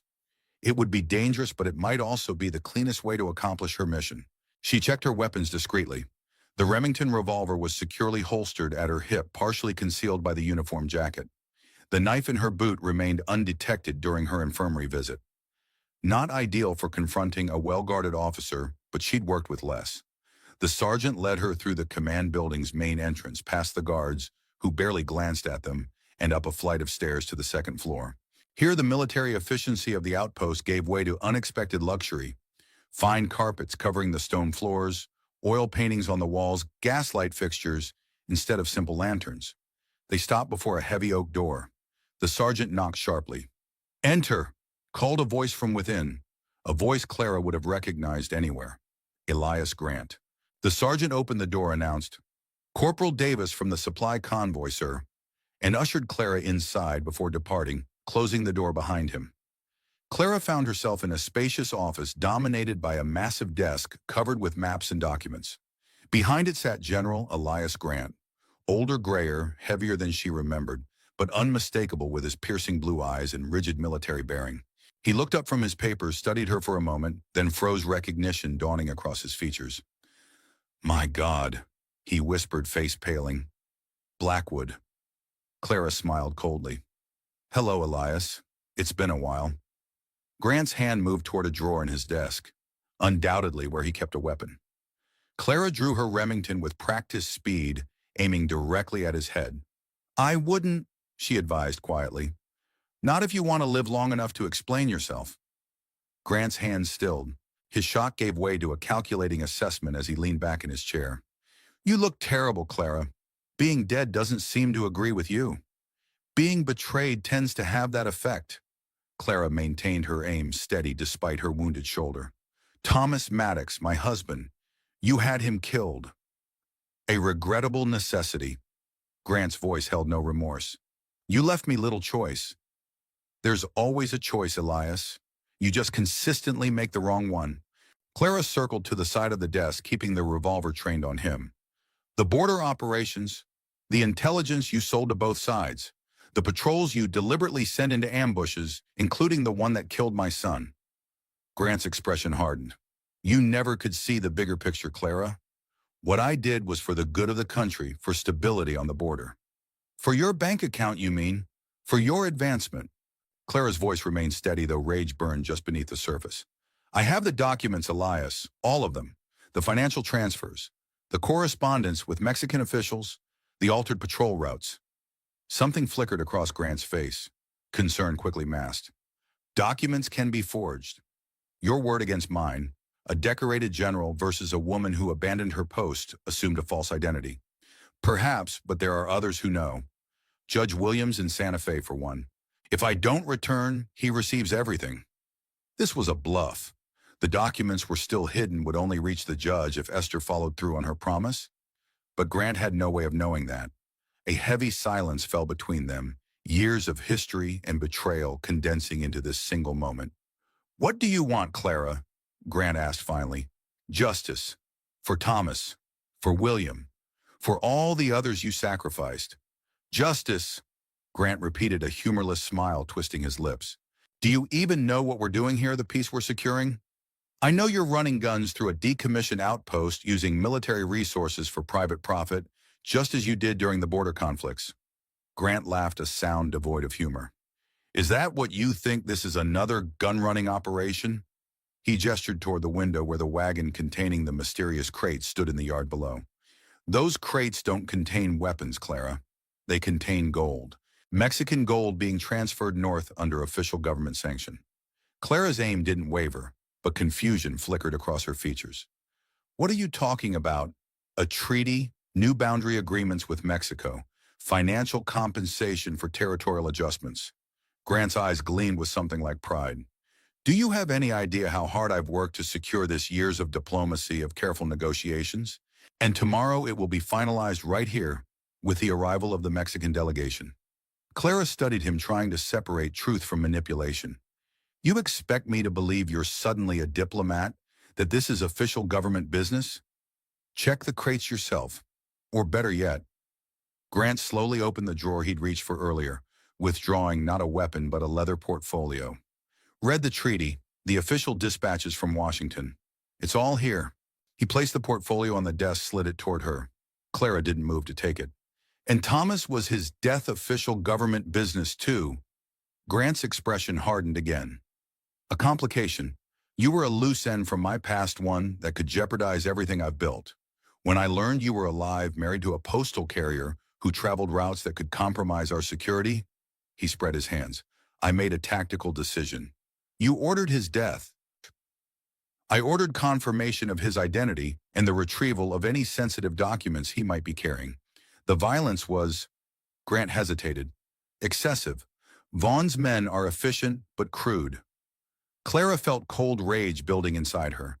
You think that explanation changes anything, that it absolves you?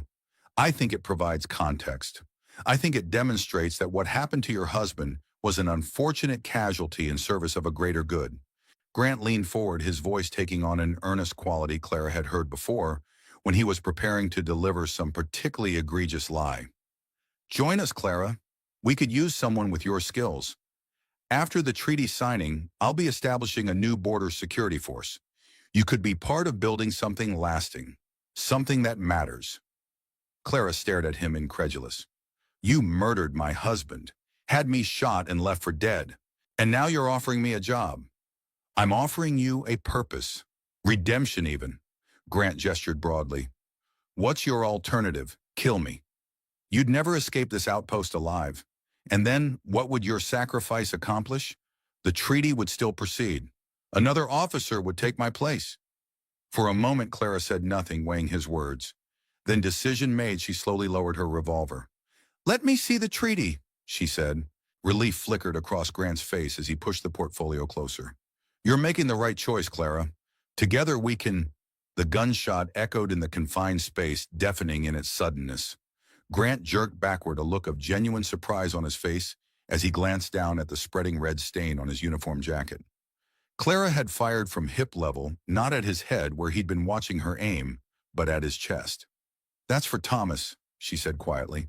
Grant slumped in his chair, blood bubbling from his lips as he struggled to speak. You don't understand. What you've done. I understand perfectly. Clara retrieved the portfolio from the desk, tucked it into her uniform jacket. Whatever treaty exists, whatever diplomatic arrangements you've made, they'll proceed without you. As you said, another officer will take your place. She moved to the door, listening for sounds of alarm. The office was well insulated.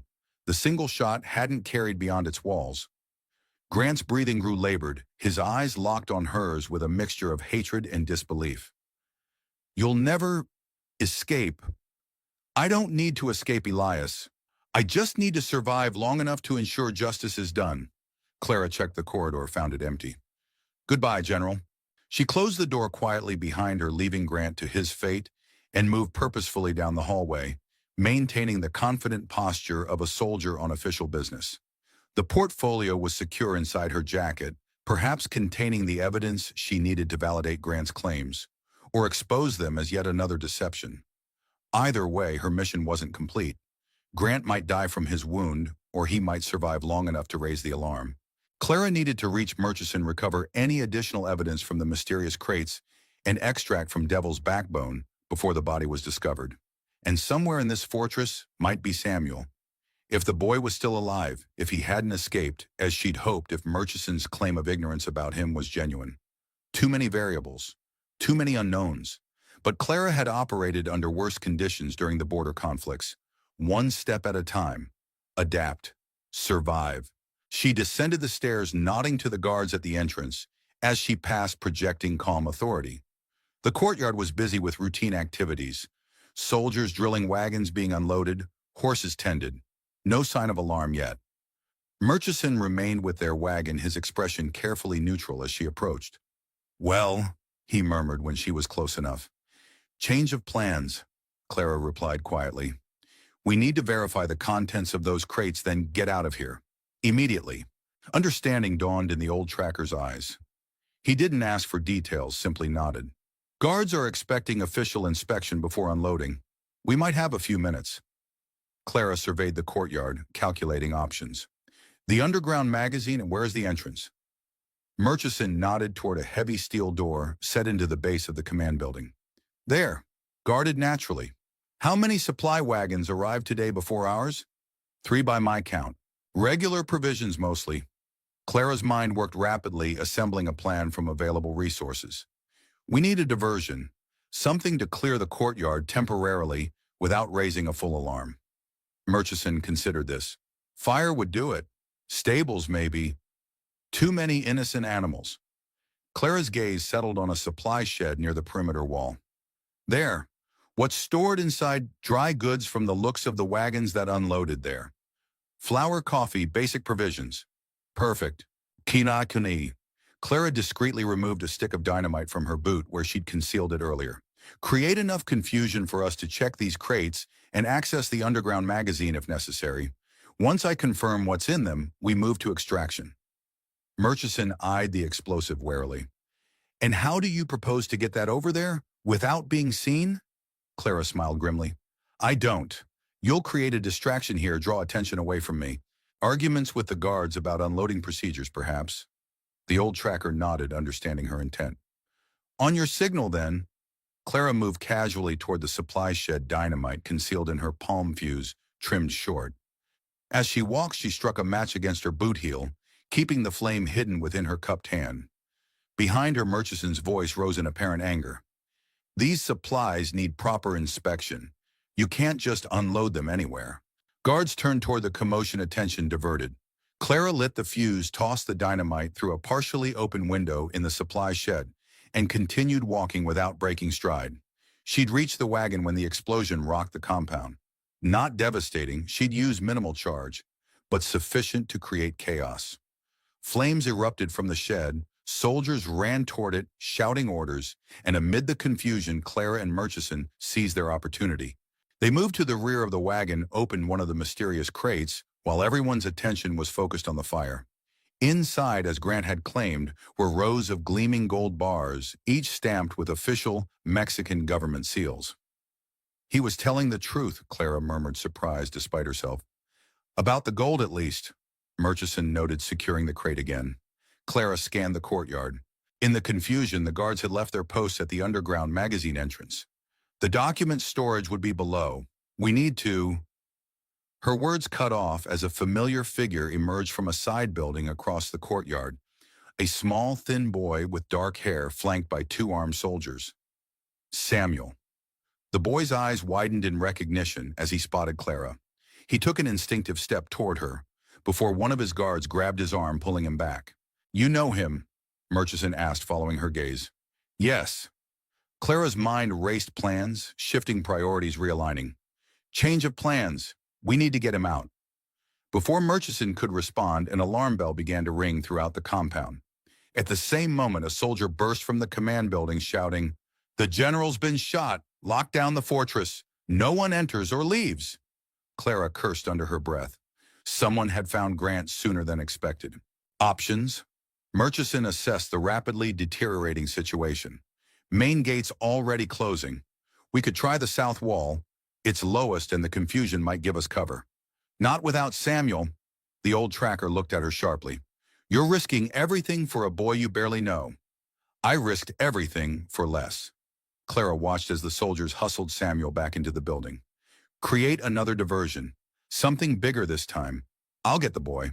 "Tofur." Murchison hesitated, then nodded. "South wall, 20 minutes. If you're not there, I'm leaving without you." "Fair enough." As Murchison moved away, Clara circled toward the building where they'd taken Samuel, using the continuing chaos from the fire and the new alarm about Grant to mask her movements. Soldiers rushed in all directions, officers shouted contradictory orders, and amid the confusion, a single corporal attracted little attention. The building appeared to be a converted barracks, 2 stories, with narrow windows and a single guarded entrance. The guard looked nervous, clearly torn between maintaining his post and responding to the chaotic situation in the courtyard. Clara approached directly, projecting official purpose. "Relief," she announced. "You're needed at the command building. General's orders." The young soldier hesitated. "I wasn't informed. It's chaos out there, Private. Direct order from Lieutenant Wilson. The prisoner is secure. I'll maintain position here." The mention of his superior officer's name tipped the balance. The guard nodded, handed her the key to the door, and hurried toward the command building. Clara waited until he was out of sight, then unlocked the door and slipped inside. The interior was dimly lit, divided into small cells that had once been individual quarters for soldiers. Most stood empty, but from the farthest one she heard a child's voice. "I told you I don't know anything else." Clara moved silently down the corridor, alert for other guards. She reached the occupied cell, peered through the small barred window in its door. Samuel sat on a narrow cot, face tear-streaked but defiant, glaring at a soldier who stood over him. The man's back was to Clara, but his voice was unmistakable. "You're lying, boy. The woman who helped you escape. Describe her again." "Vaughn, the leader of the ambush party that had killed Thomas." Samuel's eyes flicked toward the door, widened slightly as he spotted Clara. To his credit, his expression changed only for an instant before he continued his defiant stare at Vaughn. "I told you already.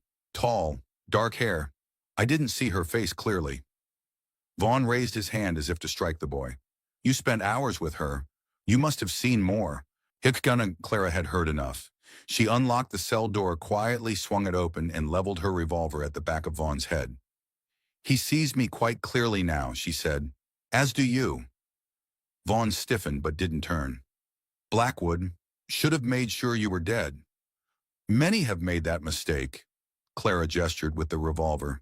"Step away from the boy." Vaughn complied, turning slowly to face her.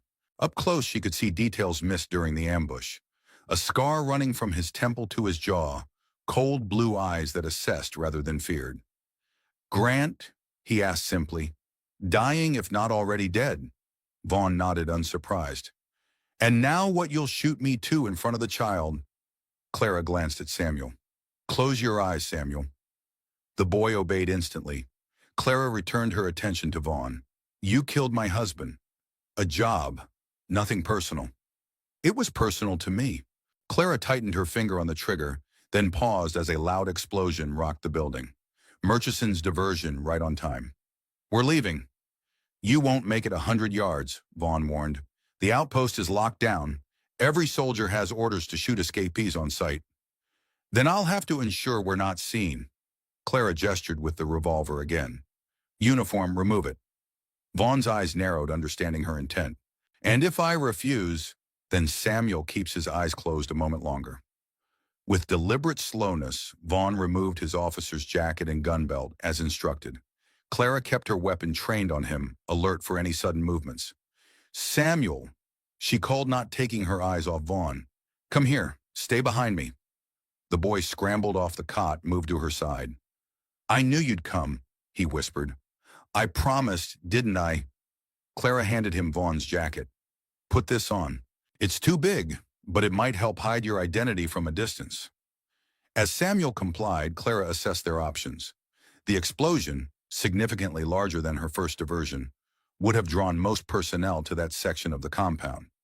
If Murchison had targeted the area near the south wall as instructed, their escape route might be temporarily clear. "Sit on the cot," she ordered Vaughn. "Hands behind your back."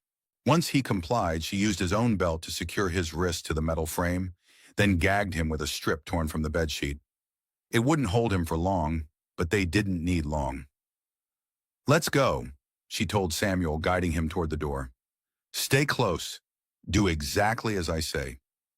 They moved into the corridor, Clara checking for threats before proceeding.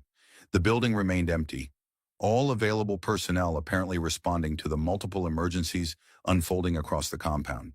Outside, the situation was controlled chaos. Soldiers ran toward a massive fire now engulfing what appeared to be the ammunition storage. Murchison had chosen his target well. Occasional explosions sent debris flying as stored ammunition caught fire, forcing responders to maintain their distance. "South wall," Clara murmured to Samuel, guiding him along the perimeter of the courtyard, using buildings for cover. Quick but not running. Act like you belong. The boy nodded, matching her pace. Despite his obvious fear, he maintained remarkable composure, following her lead without question. They were halfway to their destination when Clara spotted a problem. A checkpoint had been established near the south wall, soldiers checking everyone attempting to approach that section. Change of plans, she whispered, steering Samuel toward the stables instead. Horses. The stables were minimally guarded, most handlers having been drafted to fight the fire. Clara and Samuel slipped inside, finding the long building filled with nervous horses disturbed by the commotion outside. Can you ride? Clara asked quickly, locating saddles and bridles. Samuel nodded. The mission school taught us. Good boy. Clara selected 2 horses, a sturdy bay for herself, and a smaller, gentler mare for Samuel. As they prepared the animals, she explained her revised plan. We'll leave through the east gate. I'll claim I'm evacuating you for safety due to the ammunition fire. If challenged, let me do the talking. Samuel nodded solemnly.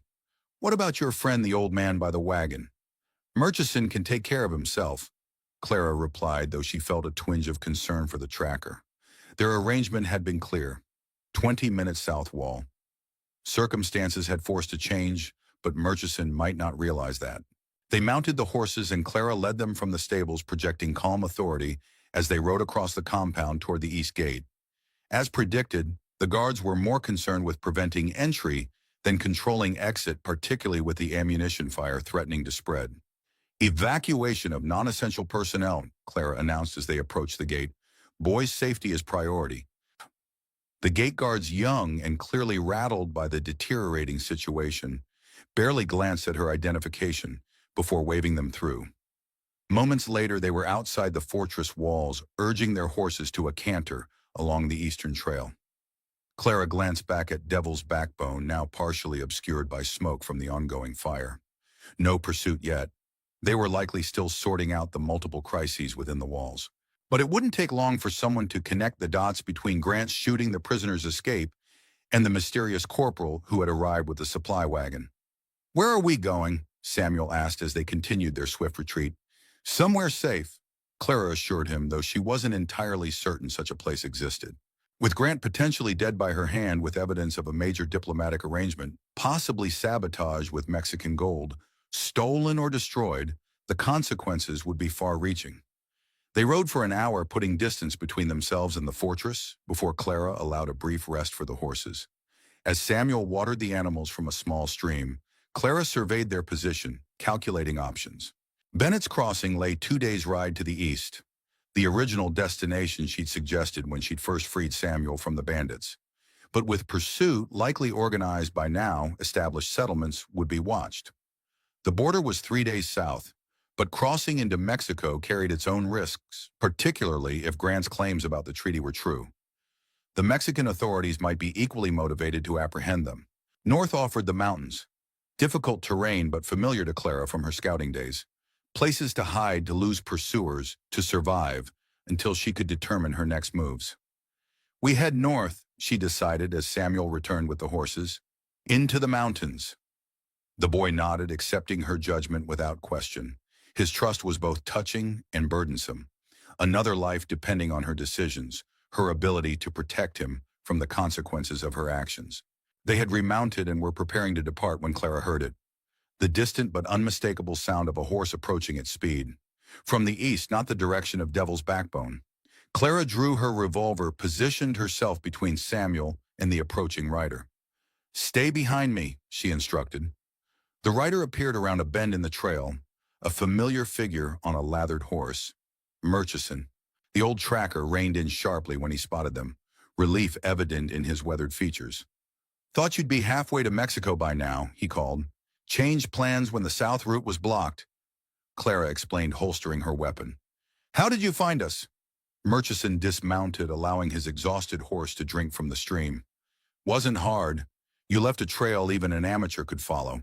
Need to work on that if we're going to stay ahead of what's coming. And what exactly is coming? Everything. Murchison's expression was grim. Grant's dead. The treaty documents are missing, presumed stolen by the assassin. A fortune in Mexican gold has been destroyed or looted. and a prisoner with knowledge of the operation has escaped. He gestured toward Samuel. They're mobilizing everything they have. Military and civilian authorities across 3 territories will be looking for us within days. Clara absorbed this mind racing. The gold wasn't destroyed. It was still in the wagon when we left. Not anymore. Murchison scratched his beard. Wagon caught fire during my little diversion. Most dramatic thing I could think of. Didn't realize exactly what was in those crates until they started melting. You destroyed the gold. It wasn't a question. Along with any evidence that it was ever there. Murchison shrugged. Seemed like a good idea at the time. Clara wasn't sure whether to be horrified or impressed by the tracker's initiative. The destruction of the gold eliminated tangible evidence of Grant's diplomatic mission. Evidence that might have supported his claims that he was operating under official sanction. The treaty, she said, remembering the portfolio she'd taken from Grant's office. She withdrew it from inside her jacket, examined the contents. Official documents indeed bearing government seals and signatures outlining boundary agreements and financial compensation arrangements with Mexico. Clara read quickly, her dismay growing. If these documents were genuine, and they appeared to be, then Grant had been telling the truth, at least partially.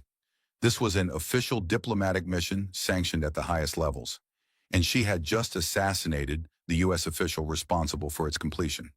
Well, Murchison prompted. It's real, Clara admitted, securing the documents again. Grant was acting under official orders. The treaty signing was scheduled for tomorrow. Murchison whistled softly. That complicates matters. From assassin of a corrupt officer to assassin of a diplomatic envoy. They'll hang you twice for that. If they catch me, Clara's mind worked rapidly, adjusting to this new reality. But the treaty wasn't public knowledge. The gold shipments were conducted in secret. There are still questions about Grant's methods, his past actions. Questions that won't matter much to the firing squad. Clara couldn't argue with that assessment. Whatever Grant's past crimes, his current mission appeared legitimate. The distinction would be lost on authorities investigating his murder. We need to disappear, she decided, at least until I can make sense of all this, determine the best course of action. Disappear where 3 territories will be searching for us. Clara considered their options. Utah, perhaps, or north into Wyoming. Somewhere beyond the immediate jurisdiction of territorial authorities here. Murchison shook his head. Won't work, not with the boy. 2 adults might pass unnoticed, but a child traveling with them too memorable. He was right, Clara realized. Samuel's presence, while non-negotiable to her, significantly complicated their escape. The boy needed safety stability, not a life on the run with 2 fugitives. I know a place, Samuel said suddenly, breaking his silence. In the mountains. The old ones showed me.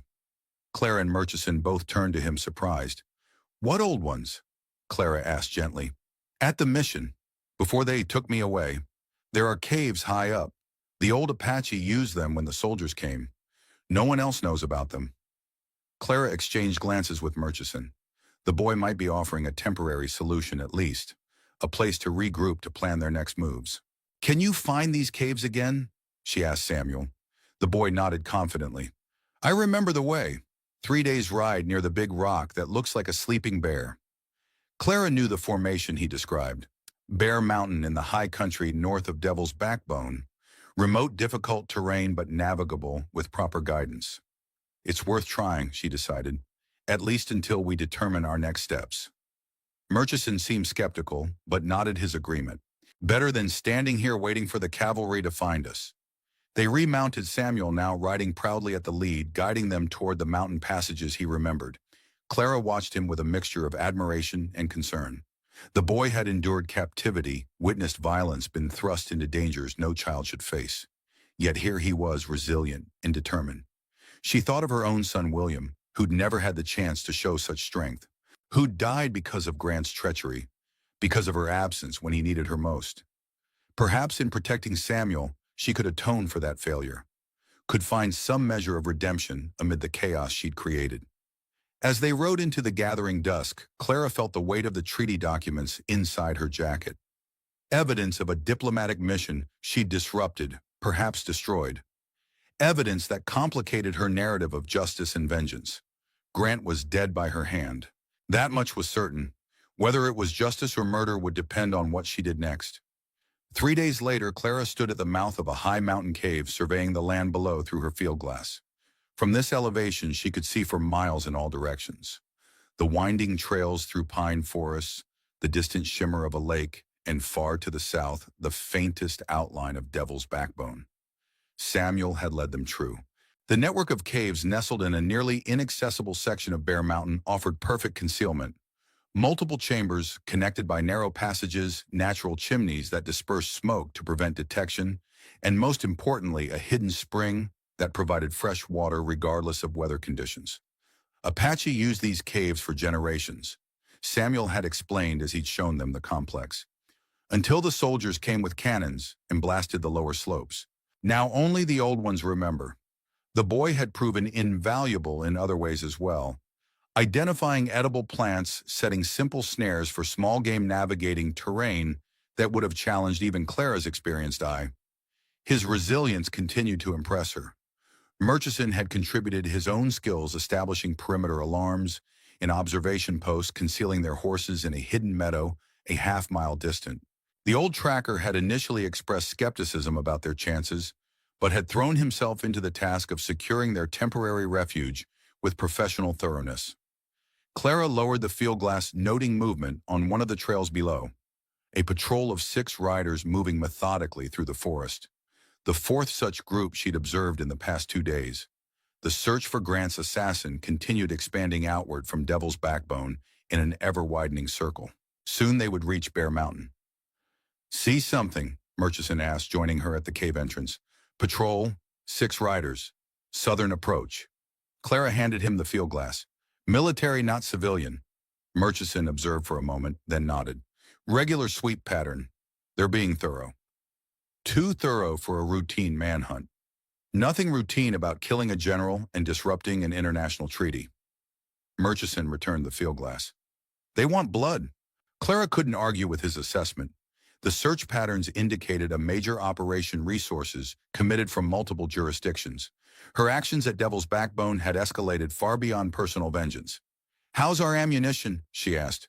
"Low. 20 rounds for the Remington, maybe 30 for the Winchester." Murchison gestured toward their meager supplies. "Enough for a skirmish, not a siege." Clara nodded, considering options. "And the boy, sleeping? Exhausted from yesterday's foraging?" Murchison studied her face. "You've grown attached to him." It wasn't a question, but Clara answered anyway. "He reminds me of William, the son I failed to protect. You can't replace one with the other." "I'm not trying to." Clara turned back to the view below. "But I can ensure Samuel doesn't suffer the same fate." Murchison was silent for a moment, then said quietly, "You need to make a decision, Clara. About the documents, about what comes next. We can't hide in these caves forever." He was right, of course. The treaty portfolio remained secure in her possession, evidence of a diplomatic mission she'd disrupted with Grant's assassination.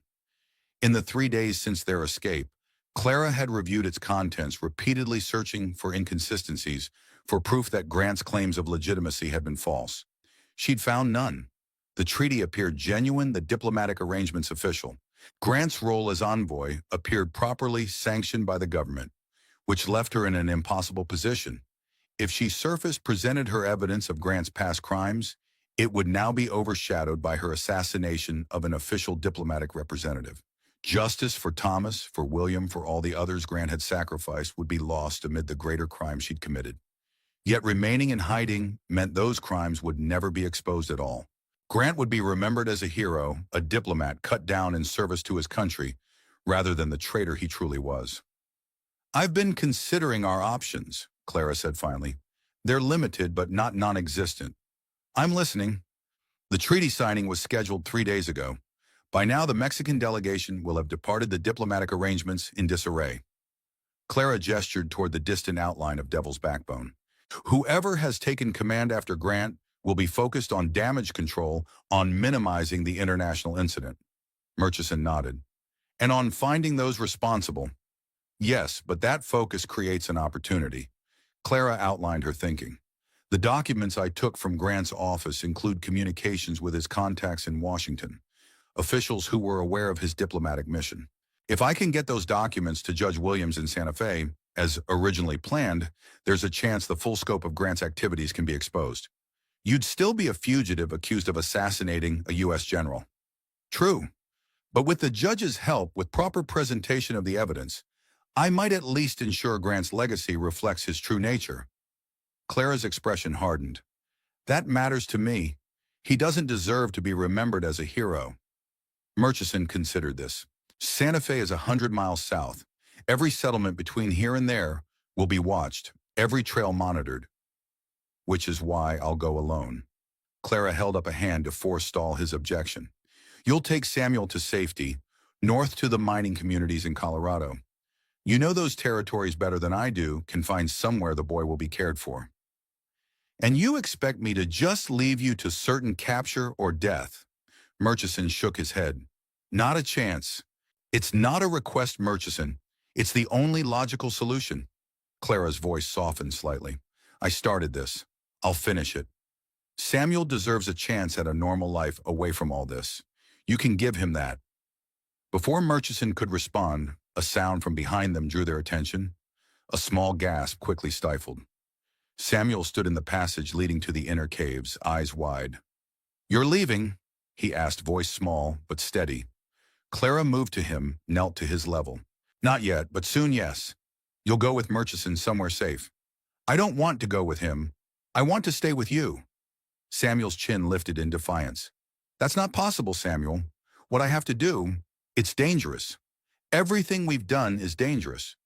The boy's logic was impeccable. I helped you find these caves. I can help more. Clara glanced at Murchison, who shrugged as if to say, he has a point.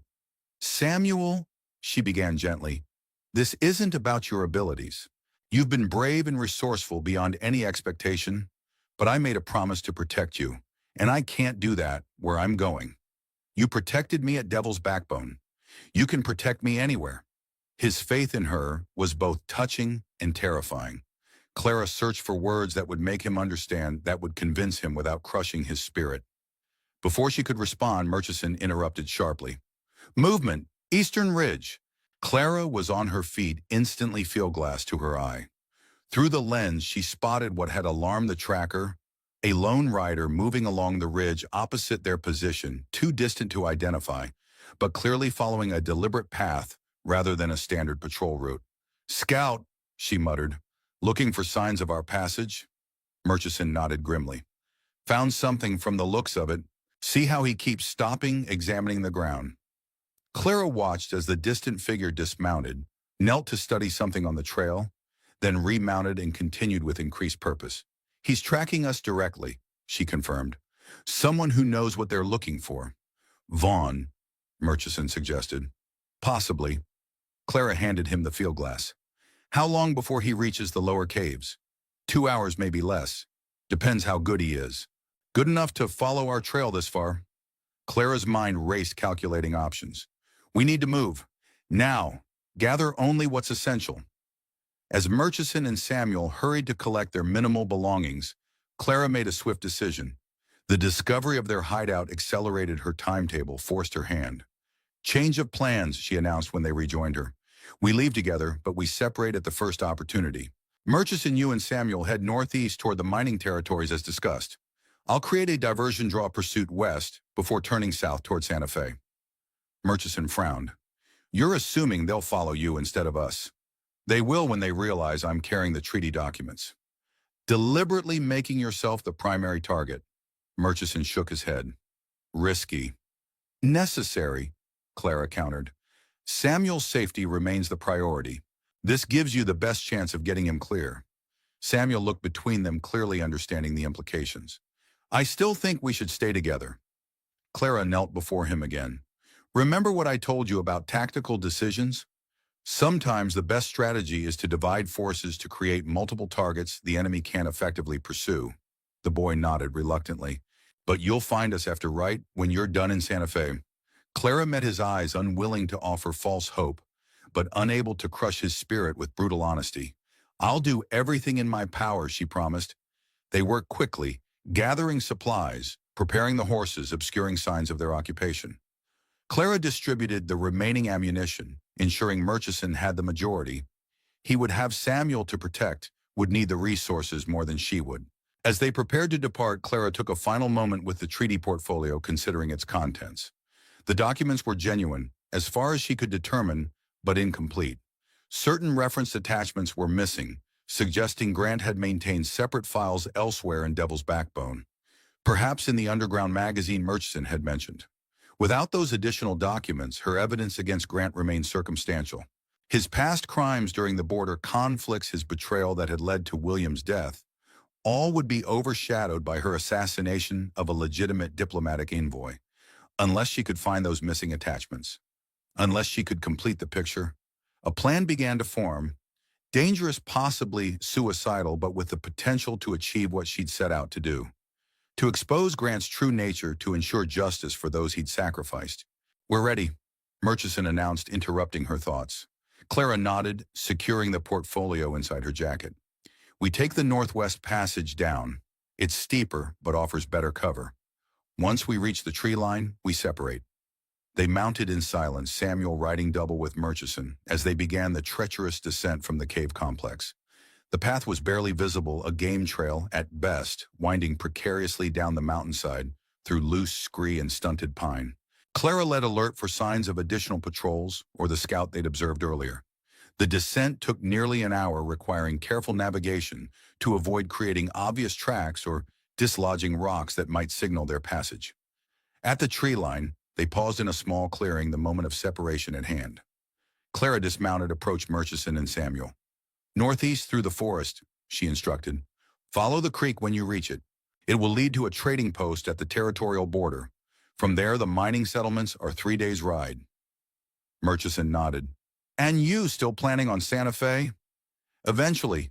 Clara's decision was made. "I need to return to Devil's Backbone first." Both Murchison and Samuel stared at her in shock. "Have you lost your mind?" Murchison demanded. "They'll shoot you on sight." "Not if they don't see me." Clara outlined her reasoning. "The documents I have aren't enough. Grant kept additional files records that would prove his past crimes. I need those records to balance against his current position to ensure the full truth comes out. And you think you can just walk into a military fortress and find these theoretical files? I think I know Devil's Backbone better than anyone alive, including its hidden approaches and secret passages." Clara's confidence wasn't bravado. She'd spent years at the outpost during her scouting days, knew its layout intimately. "And I think the current chaos following Grant's death creates an opportunity that won't exist later." Murchison studied her face, recognized the determination there. "Nothing I say will change your mind, will it?" "No, but your priority remains unchanged. Get Samuel to safety." The boy in question had been unusually quiet during this exchange. Now he spoke up. "I want to go with you." Clara shook her head firmly. "Absolutely not. What I'm attempting is stupid and dangerous." Murchison interrupted. "But she's right about one thing, boy. You need to be as far from Devil's Backbone as possible." Samuel looked between them, clearly torn between loyalty to Clara and recognition of the logic in their position. Finally, he nodded. "Promise you'll find us after." Clara couldn't make that promise with certainty, but she nodded anyway. "I'll find you," she said, hoping it wasn't a lie. They embraced briefly, an awkward but genuine display of the connection that had formed between them in their short time together. Then Clara stepped back, remounted her horse. 2 days, she said to Murchison. "If I haven't found you by then, don't wait. Take him north as far as necessary." The old tracker nodded solemnly. "Good hunting, Clara Blackwood. And you, friend." With a final nod to Samuel, Clara turned her horse westward and rode into the forest, creating an obvious trail that pursuers would easily follow. She would maintain this direction for several miles before doubling back, using streams and rocky ground to obscure her true path south toward Devil's Backbone. She didn't look back. Couldn't afford the emotional toll of seeing Samuel's face again, of acknowledging the near certainty that she was riding toward her death. Justice had a price. She'd always known that, had accepted it when she'd embarked on this path of vengeance for Thomas's murder. Now she would pay it in full. The journey back to Devil's Backbone took 2 days of careful travel, avoiding patrols and settlements, moving primarily at night when her passage would be less visible. Clara used every skill acquired during her years as a scout. crossing streams to hide her scent, and tracks traveling on rocky ground that held no impressions, navigating by stars rather than following established trails. By the dawn of the third day, she reached a ridge overlooking the outpost from the north, the opposite direction from their escape, the direction least likely to be heavily guarded. Through her field glass, she studied the fortress, noting changes since her departure. The damage from Murchison's diversion was evident. One section of the compound remained blackened from fire, temporary structures erected to replace destroyed buildings. Activity appeared normal otherwise. Guards at their posts, patrols departing, and returning, the routine of military life continuing, despite the disruption of Grant's assassination. Clara focused her attention on the command building, where she'd shot Grant, particularly the underground entrance she'd noted during her brief time inside the fortress. The powder magazine, where, according to intelligence gathered before their infiltration, special materials were stored, including potentially Grant's personal files and record. Security appeared heightened around this area. Additional guards limited access. Whatever was stored below clearly remained a priority. Clara settled into a concealed position, observing patterns, identifying vulnerabilities. She would have one opportunity to enter the fortress, locate the files, and escape. No room for error, no second chances. As darkness fell, she finalized her plan. The north wall, where it adjoined a steep ravine, showed minimal guard presence, a logical weakness as the terrain made conventional approach nearly impossible. For someone with Clara's climbing skills, however, it presented the most viable point of entry. She left her horse secured in a hidden gully, approached the ravine on foot, carrying only essential equipment, her Remington, a hunting knife, rope, and the treaty portfolio still secured inside her jacket. The climb would be challenging, particularly in darkness, but she'd navigated worse during her scouting days. The ravine narrowed as it approached the fortress wall, its sides growing steeper until they became near vertical. Clara began her ascent, testing each handhold carefully, using natural features in the rock face rather than imposing regular patterns that might be spotted by sentries. Progress was slow, deliberate. Halfway up, her wounded shoulder protested sharply, the exertion reopening the barely healed injury. Clara gritted her teeth against the pain, continued climbing. The junction of ravine and fortress wall presented the greatest challenge, a gap of several feet between the highest accessible point in the ravine and the base of the wall itself. Clara studied it in the dim moonlight, calculating angles and options. The wall at this point rose perhaps 20 feet above the ravine floor, formidable but not impossible. Its stone construction offered numerous small crevices and protrusions that could serve as handholds. The risk came not from the climb itself, but from exposure during the final approach across the gap. Clara secured her rope to a sturdy pine growing improbably from the ravine wall, tested its strength, then used it to swing across the gap to the base of the fortress wall. The impact sent fresh pain through her shoulder, but she maintained her grip, pressed herself flat against the stone to minimize visibility. No alarm sounded, no increased activity visible along the wall's top. She'd made it undetected. The climb up the wall itself proved easier than anticipated. Years of weather had eroded the mortar between stones, creating numerous handholds. Clara ascended steadily, pausing frequently to listen for sentries patrolling the walkway above. At the top, she hung suspended just below the parapet, listening intently. Footsteps approached, a guard making his rounds. Clara held perfectly still, controlling her breathing, counting the steps as they passed directly above her position, then continued onward. Timing her movement precisely, she pulled herself over the parapet during the interval between patrols, dropping silently onto the walkway. Pressing herself into the shadow of a small storage shed, she oriented herself within the fortress. The command building stood approximately 50 yards away across the main courtyard. Currently deserted in the late night hours, illuminated only by scattered lanterns marking sentry positions. Between her position and the command building lay open ground, dangerous to cross directly. Clara studied the layout, noting auxiliary structures, shadow patterns, potential cover.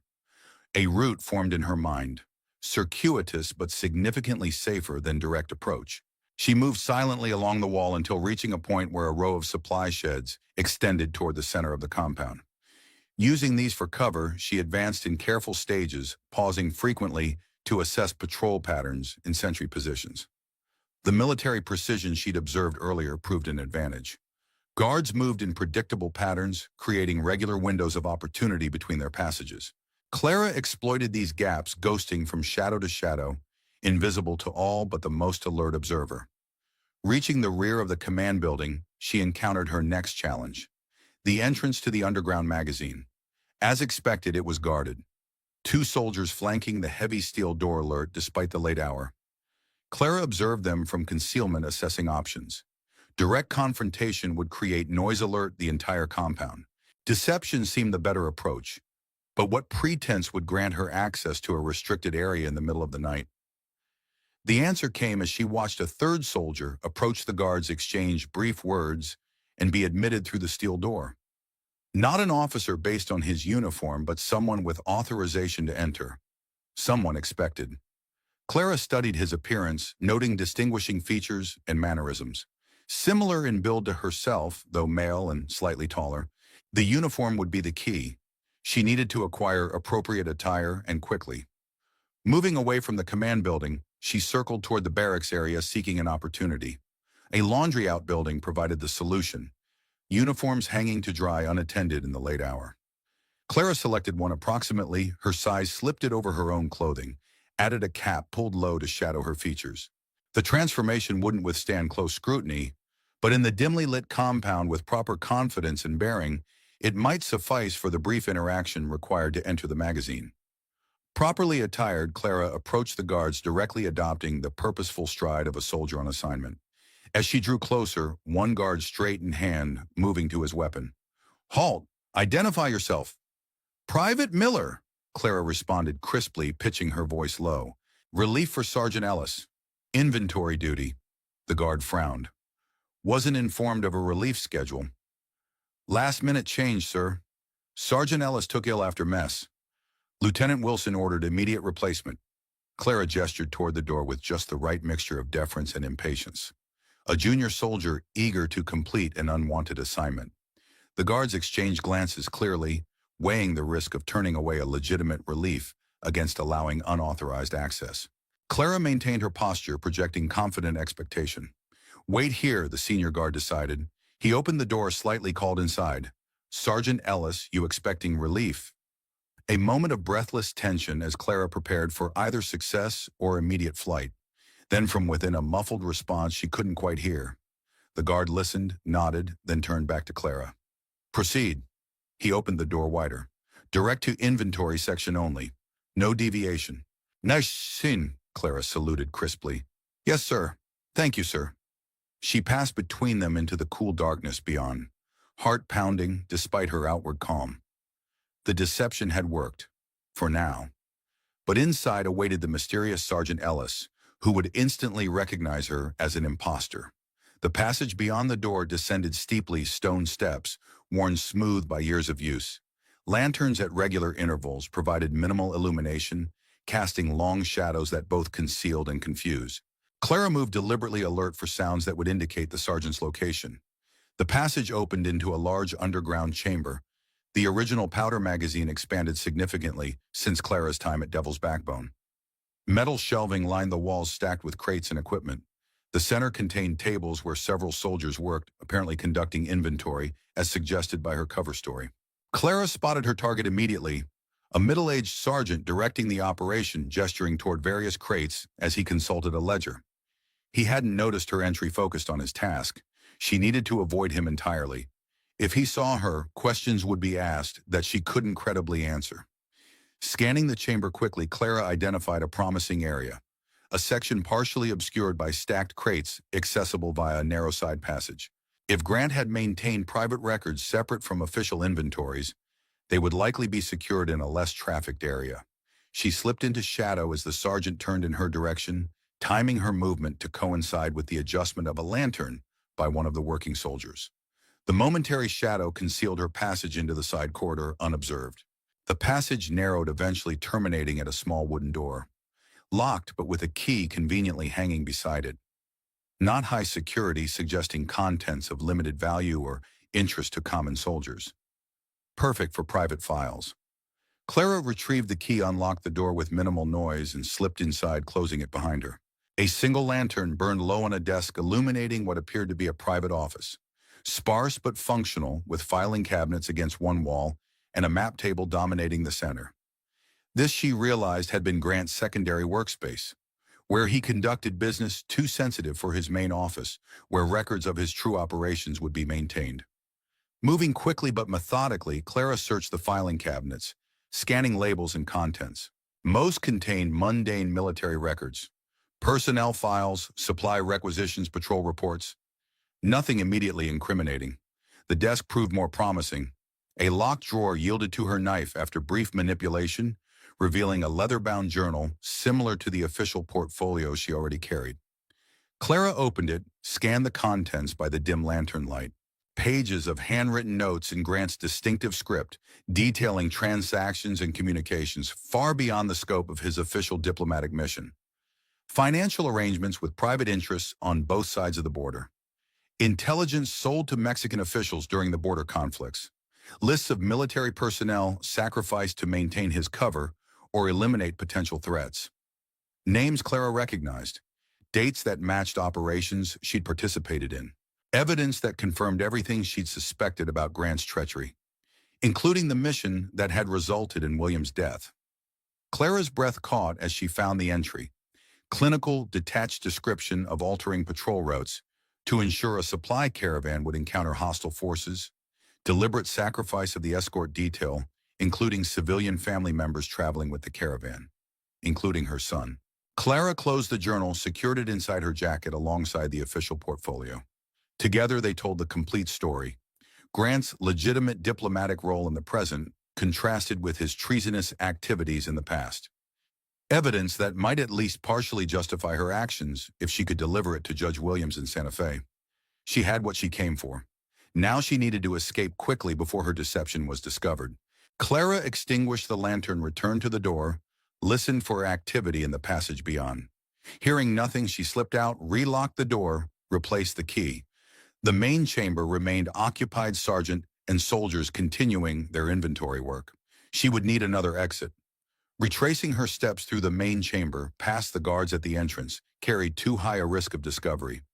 Clara explored deeper into the side passage, searching for alternative routes.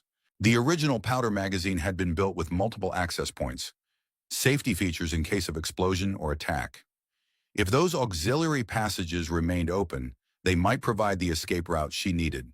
The passage continued beyond Grant's private office, descending further into the bedrock beneath Devil's Backbone. The air grew cooler, damper.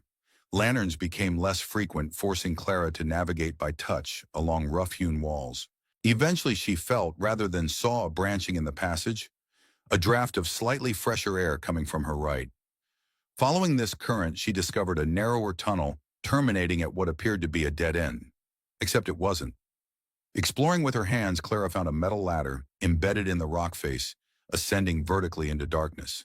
An emergency exit, perhaps, or maintenance access to the levels above. She began climbing the metal rungs, cold beneath her fingers.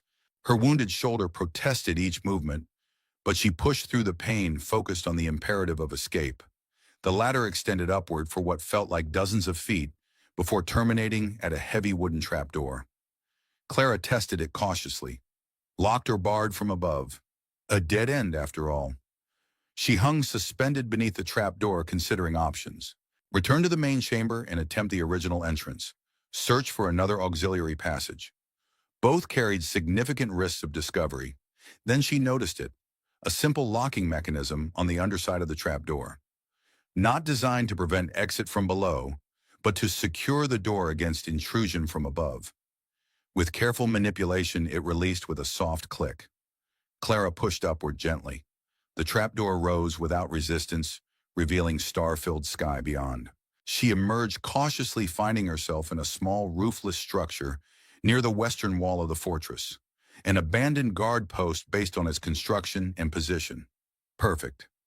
The western wall abutted a steep slope, less sheer than the ravine she'd climbed to enter, but still challenging enough to discourage conventional approach or escape. With care, it would provide her exit route. Clara secured the trapdoor behind her, oriented herself within the compound. No guards visible in her immediate vicinity, this section of wall apparently considered secure enough to warrant minimal supervision. Moving silently, she approached the parapet, surveyed the terrain beyond. The slope descended sharply for approximately 40 feet before gradually leveling into forested land. Navigable especially with her rope, but exposed during the initial descent. She had no choice. Dawn approached. Already the eastern sky showed the first hints of lightning. Discovery would become inevitable with increased daylight and activity. Clara secured her rope to a merlin in the wall, tested its strength, then began her descent down the outer face of the fortress. The stone offered fewer handholds than the ravine wall, forcing her to rely more heavily on the rope controlling her descent through friction rather than finding secure footing. Halfway down, disaster struck. Her wounded shoulder, strained beyond endurance, suddenly gave way. Clara lost her grip, swung wildly away from the wall, then crashed back against it with bruising force. The impact dislodged loose stones which clattered down the slope beneath her with alarming noise. Clara hung suspended, fighting to regain control, acutely aware of the sound carrying in the pre-dawn stillness. "Hey, who's there?" The challenge came from above, a sentry alerted by the falling stones. Clara abandoned caution, rappelled down the remaining wall in a controlled fall, ignoring the searing pain in her shoulder. She hit the slope below at speed, lost her footing, and tumbled several yards before managing to arrest her slide. "Intruder on the west wall." The cry went up, followed immediately by the sharp report of a rifle. Bullets impacted the slope around her as Clara scrambled downward, using the growing light to find secure footing. More shouts from above. The alarm bell began to ring.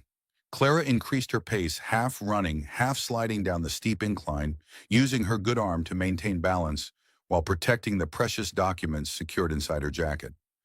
Reaching the tree line, she plunged into the forest without hesitation, changing direction immediately to confuse pursuers. Behind her, the sounds of mobilization grew, voices calling horses being readied. The hunt would begin in earnest within minutes. Clara moved deeper into the forest, navigating by instinct more than plan. Her primary goal now was distance, putting as much ground as possible between herself and Devil's Backbone before organized pursuit could be deployed. Her horse remained hidden in the gully where she'd left it, approximately 2 miles northwest of her current position. Reaching it would provide significant advantage in the coming chase, but required crossing open terrain that would leave her dangerously exposed. A risk she had to take. On foot, recapture was virtually certain. Clara circled wide to approach the gully from the west, using terrain features to detect potential ambush. No signs of pursuit yet in this direction. The initial response would focus on the area directly beneath her escape point. She reached the gully as the sun breached the horizon, casting long shadows through the trees. Her horse remained where she'd left it, nervous but unharmed. Clara mounted quickly, orienting herself toward the south, toward Santa Fe, toward Judge Williams, toward the slim chance of justifying her actions. A day's hard ride might reach the territorial border by nightfall. From there, another day to Santa Fe itself. If she pushed the horse to its limits, maintained awareness for pursuit, avoided settlements and known patrol routes, it was possible, barely. Clara urged the horse forward, settling into a ground-covering trot that balanced speed against endurance. The animal responded willingly, perhaps sensing her urgency. They traveled south throughout the morning, Clara alternating between different gaits to preserve the horse's strength while maintaining good progress. She avoided trails, navigating cross-country through terrain that would slow pursuit while remaining passable on horseback.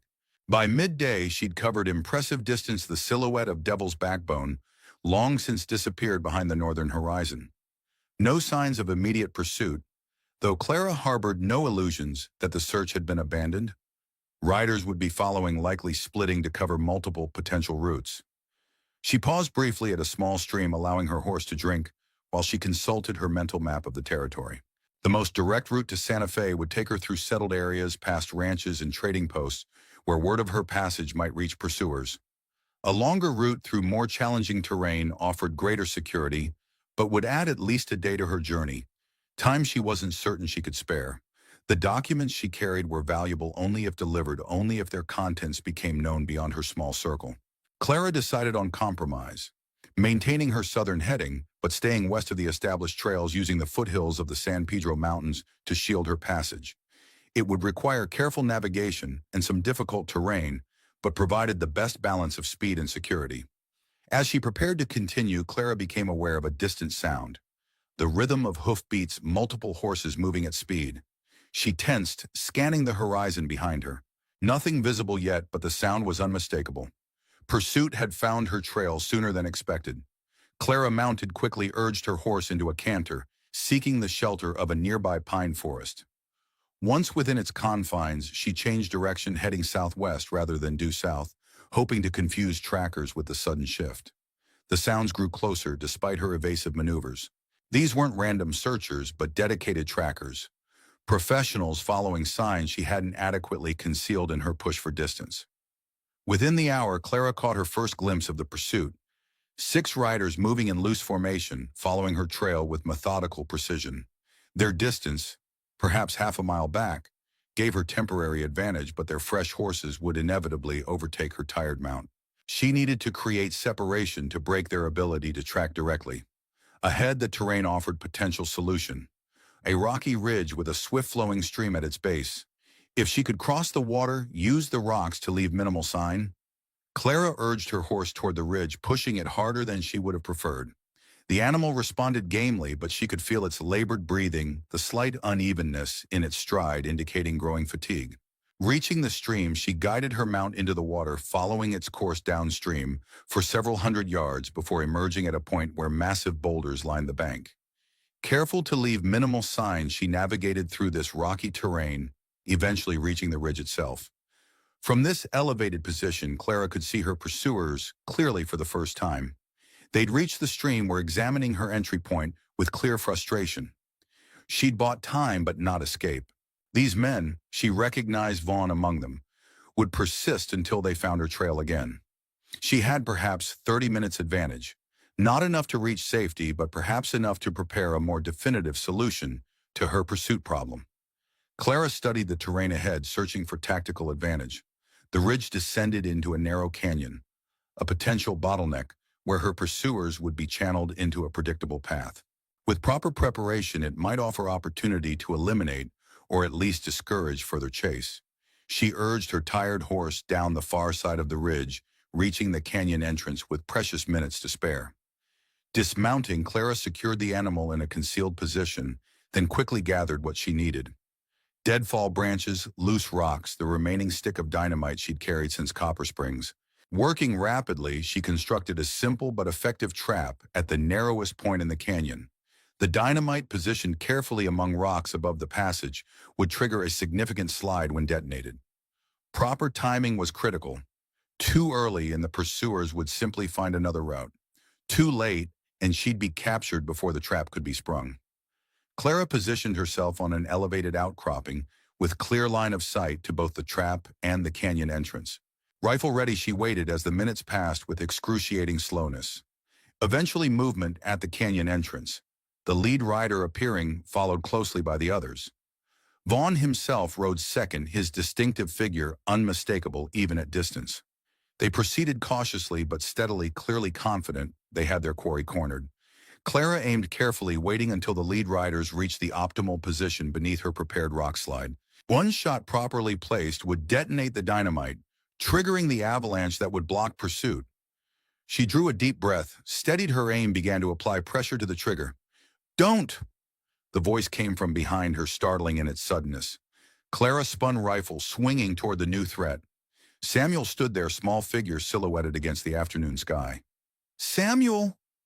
Clara lowered her weapon, slightly disbelief warring with concern. "How?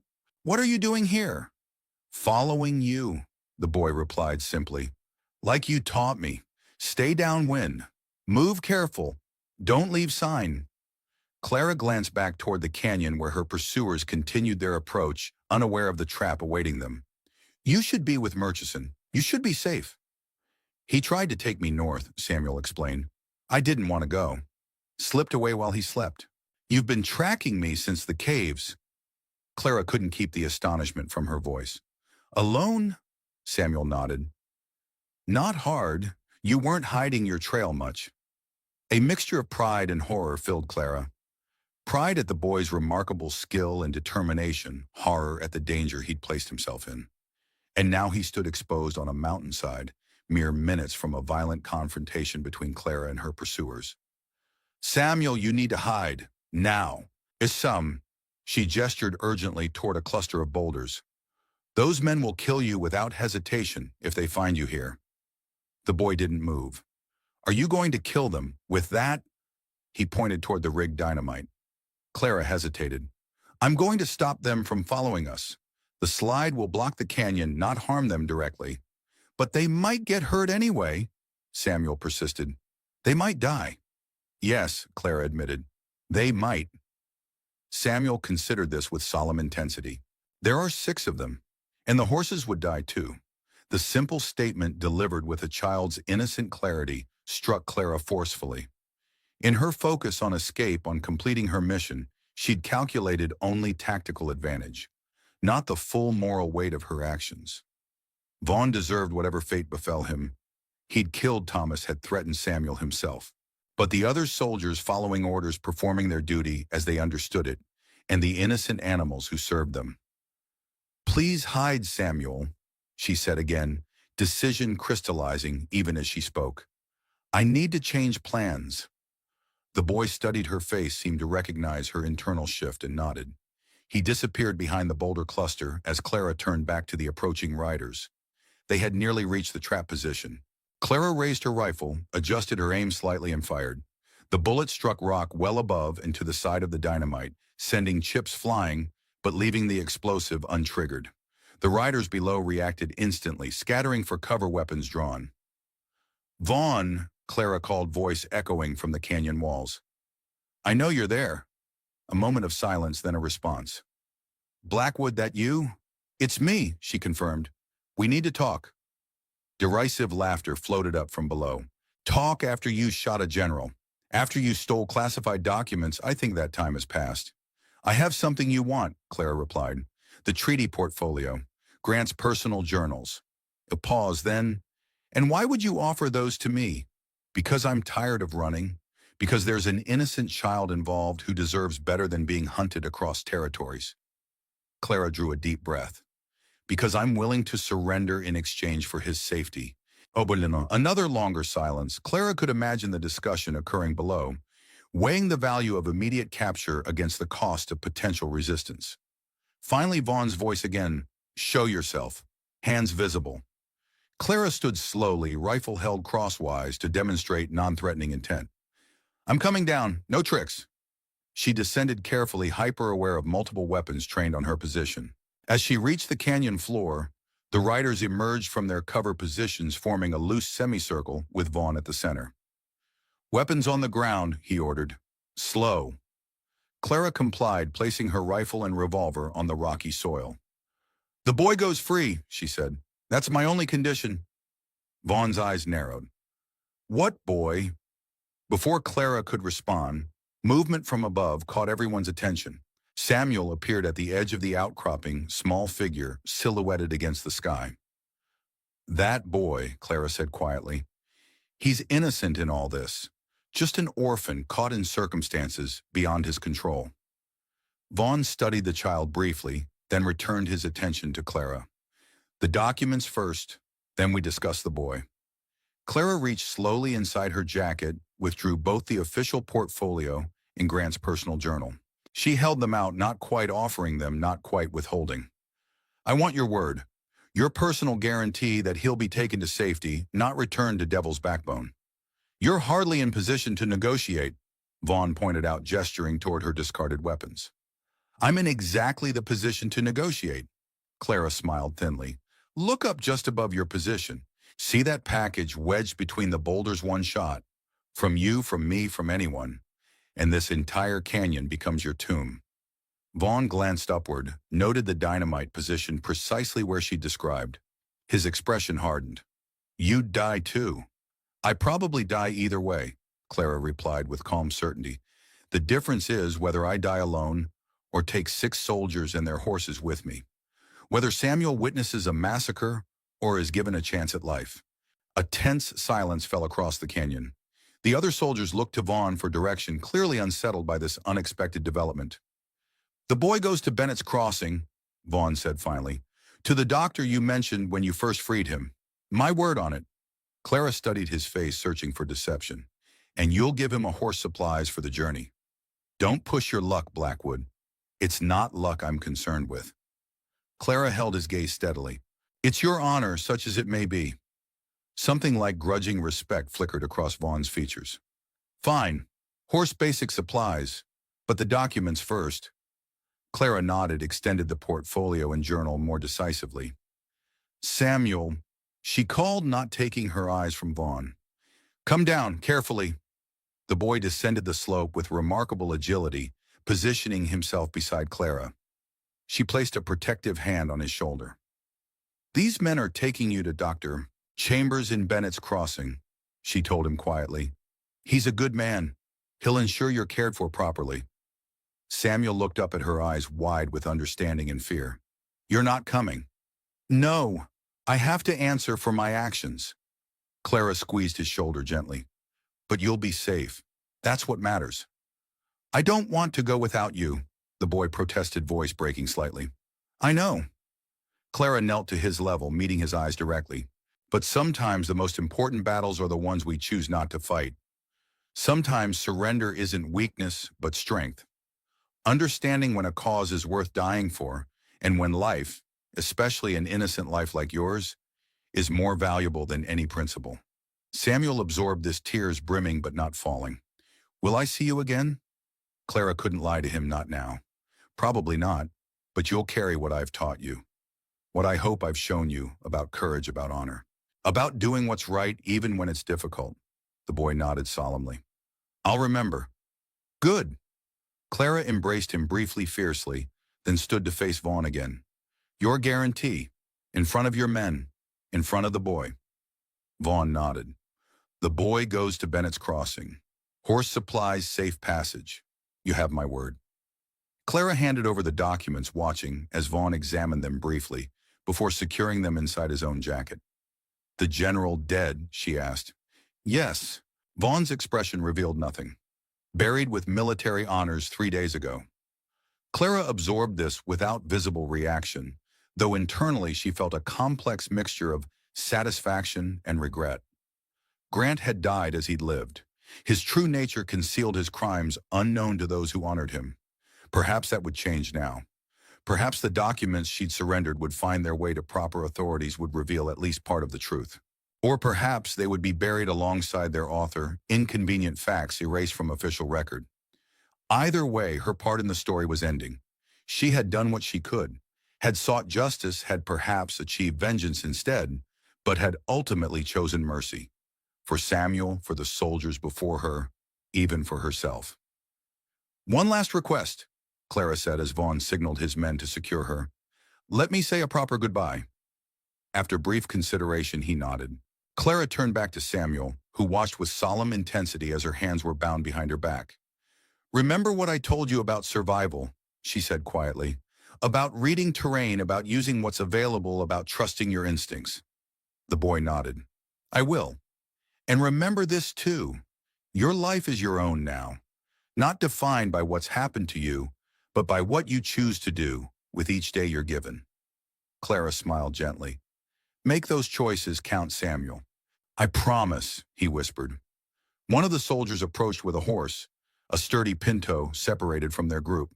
For the boy, he explained, handing the reins to Samuel. Saddlebags have food, water, basic supplies. Vaughn pointed eastward. Bennett's Crossing is 2 days that direction. Follow the main trail, you can't miss it. Ask for Dr. Chambers when you arrive. Samuel looked to Clara once more, clearly torn between following instructions and refusing to leave her.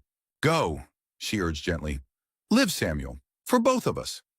With visible reluctance, the boy mounted the pinto, adjusted himself in the saddle. I won't forget you, he promised. Nor I you, Clara replied. Now go, before the light fades. She watched as Samuel turned his horse eastward, beginning the journey toward Bennett's Crossing. Only when his small figure had disappeared beyond the canyon's edge did she allow herself to be mounted on another horse's hands, still bound, surrounded by her captors. Santa Fe, she asked Vaughn, who rode beside her. He nodded. Military tribunal, given the circumstances, likely to be swift. Clara understood what remained unspoken. Swift trial, swift sentence, swift execution. She had assassinated a general, disrupted a major diplomatic mission. Justice would be equally decisive. She felt a curious peace descend as they rode southward opposite the direction Samuel had taken. She had failed in many ways. had not secured official recognition of Grant's crimes, had not properly avenged Thomas, or William had not even managed to deliver the evidence to Judge Williams as planned. But she had saved Samuel, had placed his welfare above her mission, her vengeance ultimately even above her own survival. Perhaps that in the end was the greater victory, the true redemption. As they made camp that evening, Clara sat apart from the soldier's hands still bound, contemplating the stars above. Vaughn approached, offered water, which she accepted with a nod of thanks. "Why'd you do it?" he asked after a moment. "Surrender when you had us cornered. When you could have triggered that dynamite, ended it all right there." Clara considered the question its multiple layers. "Because Samuel was watching," she said finally. "Because I wanted him to see that there are choices beyond violence, beyond vengeance, that sometimes surrender isn't defeat, but triumph of a different kind." Vaughn studied her with new respect. "The boy means that much to you. He represents everything I've lost, everything I fought for." Clara met his gaze steadily, and perhaps something I found along the way without realizing I was looking for it. Redemption, purpose, beyond hatred, beyond the past. Clara looked toward the eastern horizon where Samuel journeyed toward safety. "Something worth preserving even at the cost of my own life." Vaughn nodded slowly, understanding, if not necessarily agreeing. "For what it's worth," he said quietly, "I'll make sure the documents reach the proper authorities. Whatever they reveal about Grant, truth has its own weight." "Thank you," Clara replied, surprised by the concession. "It matters even if I won't be there to see the consequences." They fell silent, the night deepening around them. Clara returned her gaze to the stars, finding familiar constellations that had guided her throughout her life as scout, as wife, as fugitive. She thought of Thomas, his gentle ways and quiet strength, of William lost before he'd truly begun to live, of Samuel carrying forward perhaps the best parts of herself, the wisdom purchased through suffering and sacrifice. And she thought of the woman she'd been, the woman she'd become, the different paths that had led her to this moment of strange contentment amid defeat. Clara Maddox, Scout Sergeant Blackwood. Names and identities shed like worn clothing, leaving only the essential core of who she truly was. A survivor, a protector, ultimately a woman who had found her moral compass amid the chaos of vengeance and loss. The stars wheeled overhead, marking the passage of hours as Clara drifted between wakefulness and uncertain dreams. Dawn would bring resumption of their journey toward Santa Fe, toward judgment, toward whatever end awaited her there.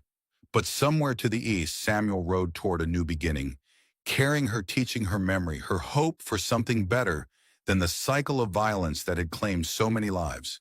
It was enough. It had to be enough. As the first light of dawn touched the eastern horizon, Clara stood face turned toward that distant promise. "I don't need to win," she whispered to the awakening world.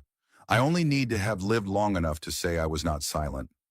And in that moment, despite everything lost, everything sacrificed, she knew she had succeeded in the only battle that truly mattered, the one for her own soul.